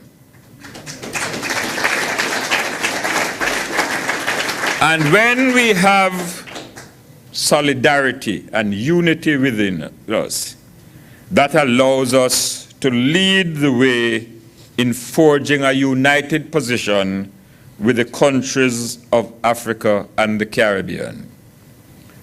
And particularly at this time, looking forward, we in the Caribbean have not only to know about our form of regionalism and seek to protect and promote it, but we also have to forge links of cooperation and collaboration, particularly with the countries of Africa, which regard the Caribbean as the sixth region because we are the diaspora. And the university has a responsibility to make a meaningful contribution to those efforts, whether the studies and the relationships be economic, social, or cultural. The result of all that is that the Lomé Convention stands as a template for beneficial and mutually innovative partnerships between the developed and the developing world.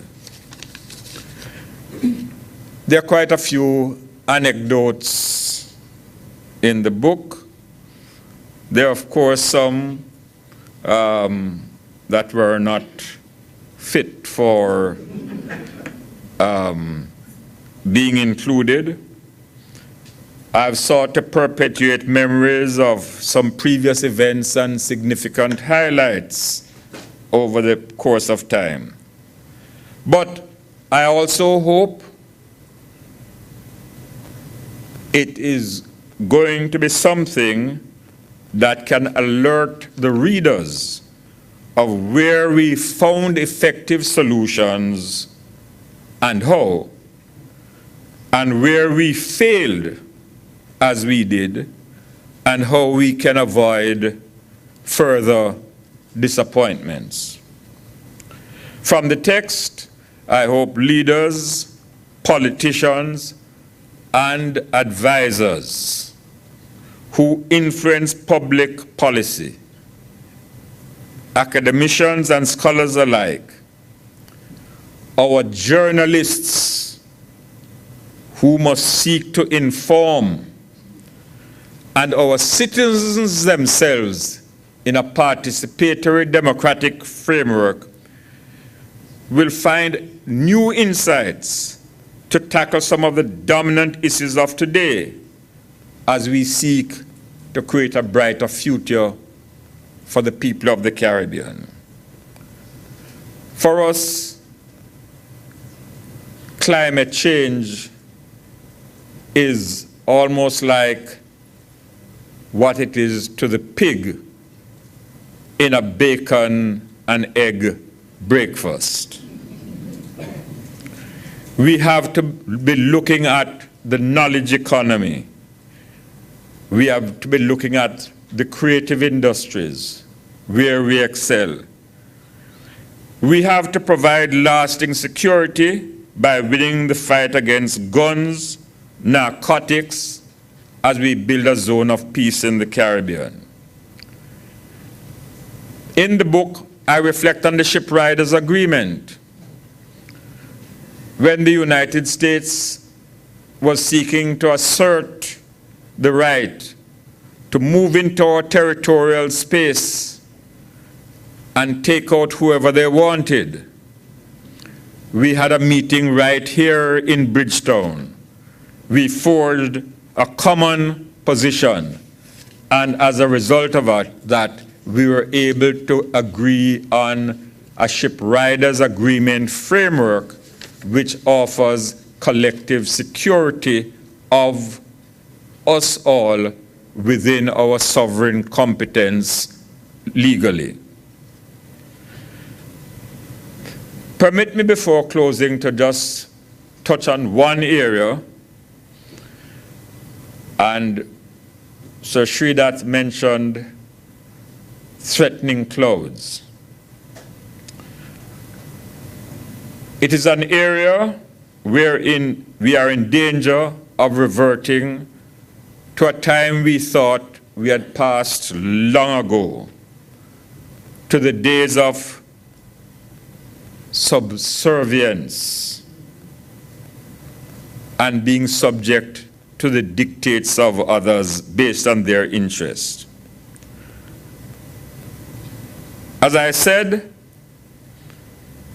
in 1972, in chapter 31, Williams, Barrow, Burnham, Manley we were ministers then, took a decision to exercise our right as equal sovereign states to enter into relationships with such others as we choose ourselves, to promote regional solidarity and achieve meaningful and comprehensive economic cooperation among all.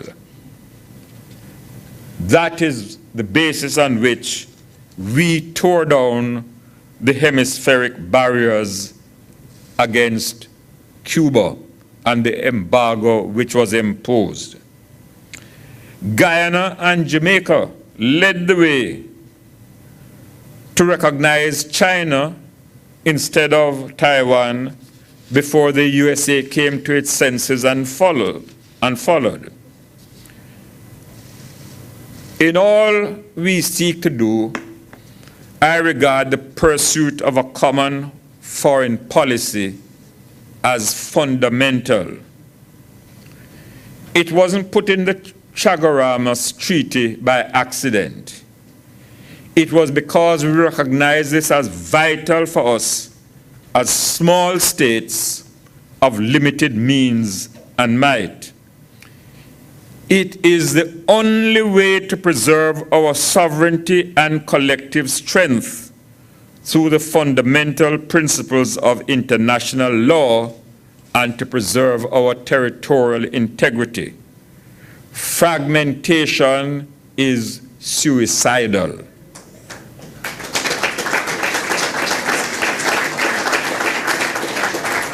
The constraints of time will not permit me to delve into the current Venezuela imbroglio.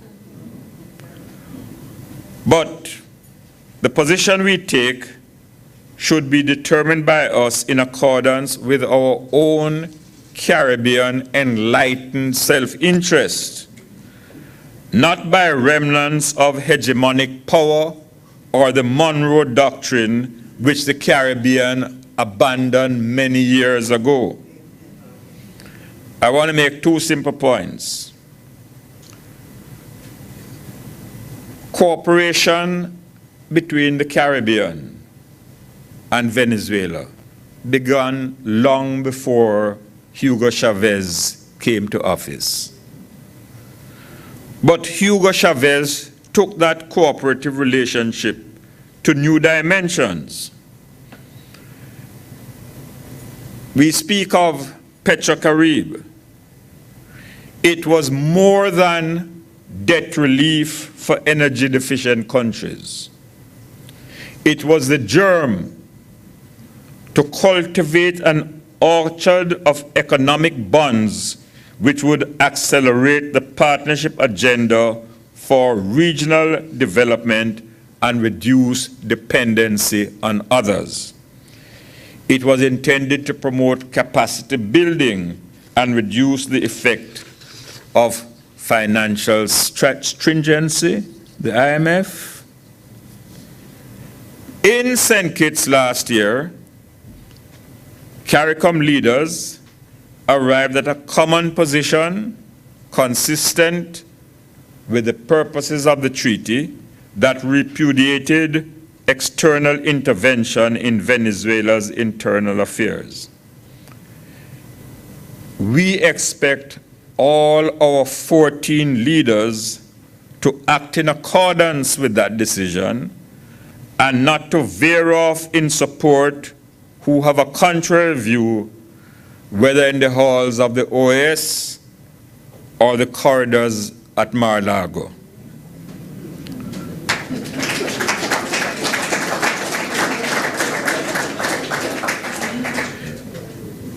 The Caribbean, we at the OAS are 14 nations strong. We have the voting power. Once we assert it as a single bloc to protect and safeguard our sovereign control, the Caribbean will prevail. We live in our own Caribbean space, not in anybody else's backyard. I could not close without expressing my grateful thanks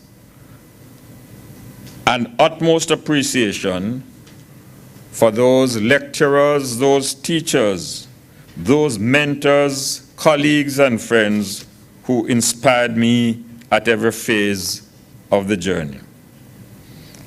It has been a privilege to play my part in seeking to fulfill the dreams and realize the vision of our Caribbean people within the hemisphere and the global village to which we belong. In helping to tell our Caribbean story, my hope is that the narrative will help to build confidence in ourselves as we face the future together. My political journey has ended, but fortunately, there is still some sap in the vine.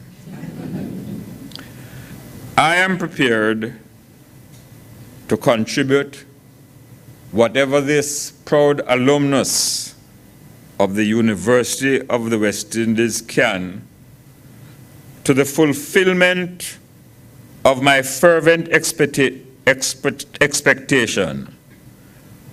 that the University of the West Indies will be that catalytic force which enables us to fashion an unending cycle of knowledge generation as we exercise our inherent right to create our own destiny and build that true Caribbean civilization of our own.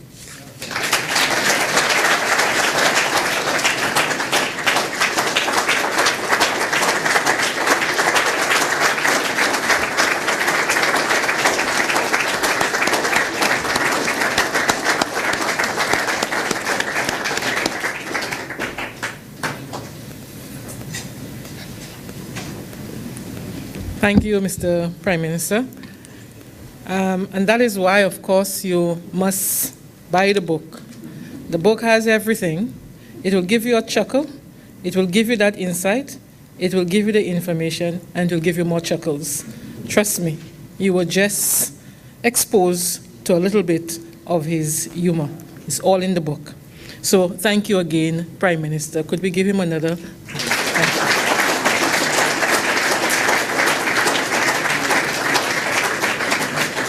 But I would like to invite the Prime Minister again to come back to the front of the room. And I'll also ask representatives from the UWI Press to assist with some book presentations that we have to make this evening. I will ask a number of people to come to the front. And so I would ask the Honourable Leonora Martin Romeo, Prime Minister of St. Martin, to accept a gift from the Prime Minister.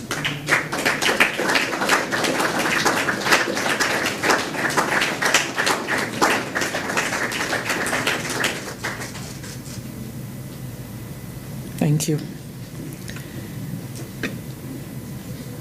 Is there any representatives from Caribbean Airlines here with us today? No? Okay. So I'll ask Professor Eudine Barreto, campus principal, to come up to the front.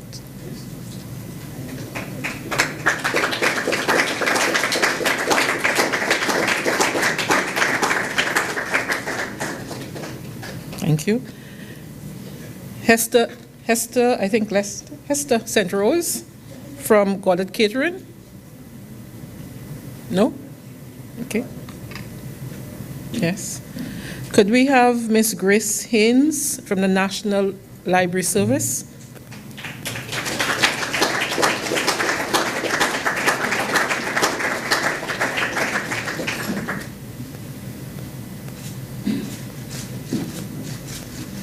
Thank you. Mr. David Hines from Sanders Hotels. Okay, he doesn't seem to be here.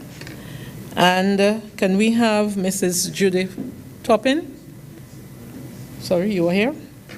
He's not here, so he stepped out. Okay, when he returns then.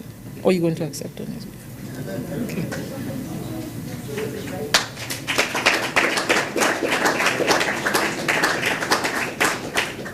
Thank you. Yes, it's to receive 2. And officer in charge, Mrs. Judith Toppin, Sydney Martin Library.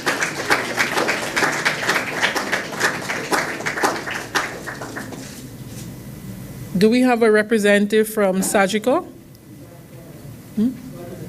Goddard is here, so Goddard Catering.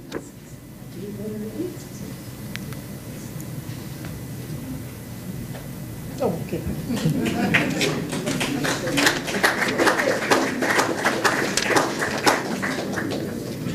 Thank you. Thank you, Mr. Prime Minister. Okay. This brings us to the end of our formal program, and it really has been truly my honor to chair this wonderful occasion. It is now left for me to thank all those who contributed in a number of ways to the hosting of this event and in making it what I think is really a fabulous occasion. So on behalf of the principal of the Cave Hill campus, we extend our gratitude to a number of persons and organizations who played critical roles in organizing and making this book launch possible.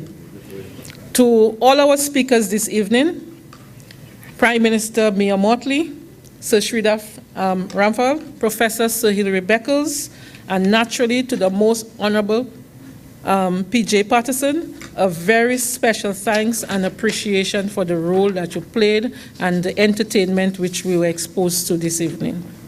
But we must also again thank Principal Barito for her generous welcome, very generous welcome. To Arturo Toppin and his wonderful rendition, and of course his drummer, we are very appreciative.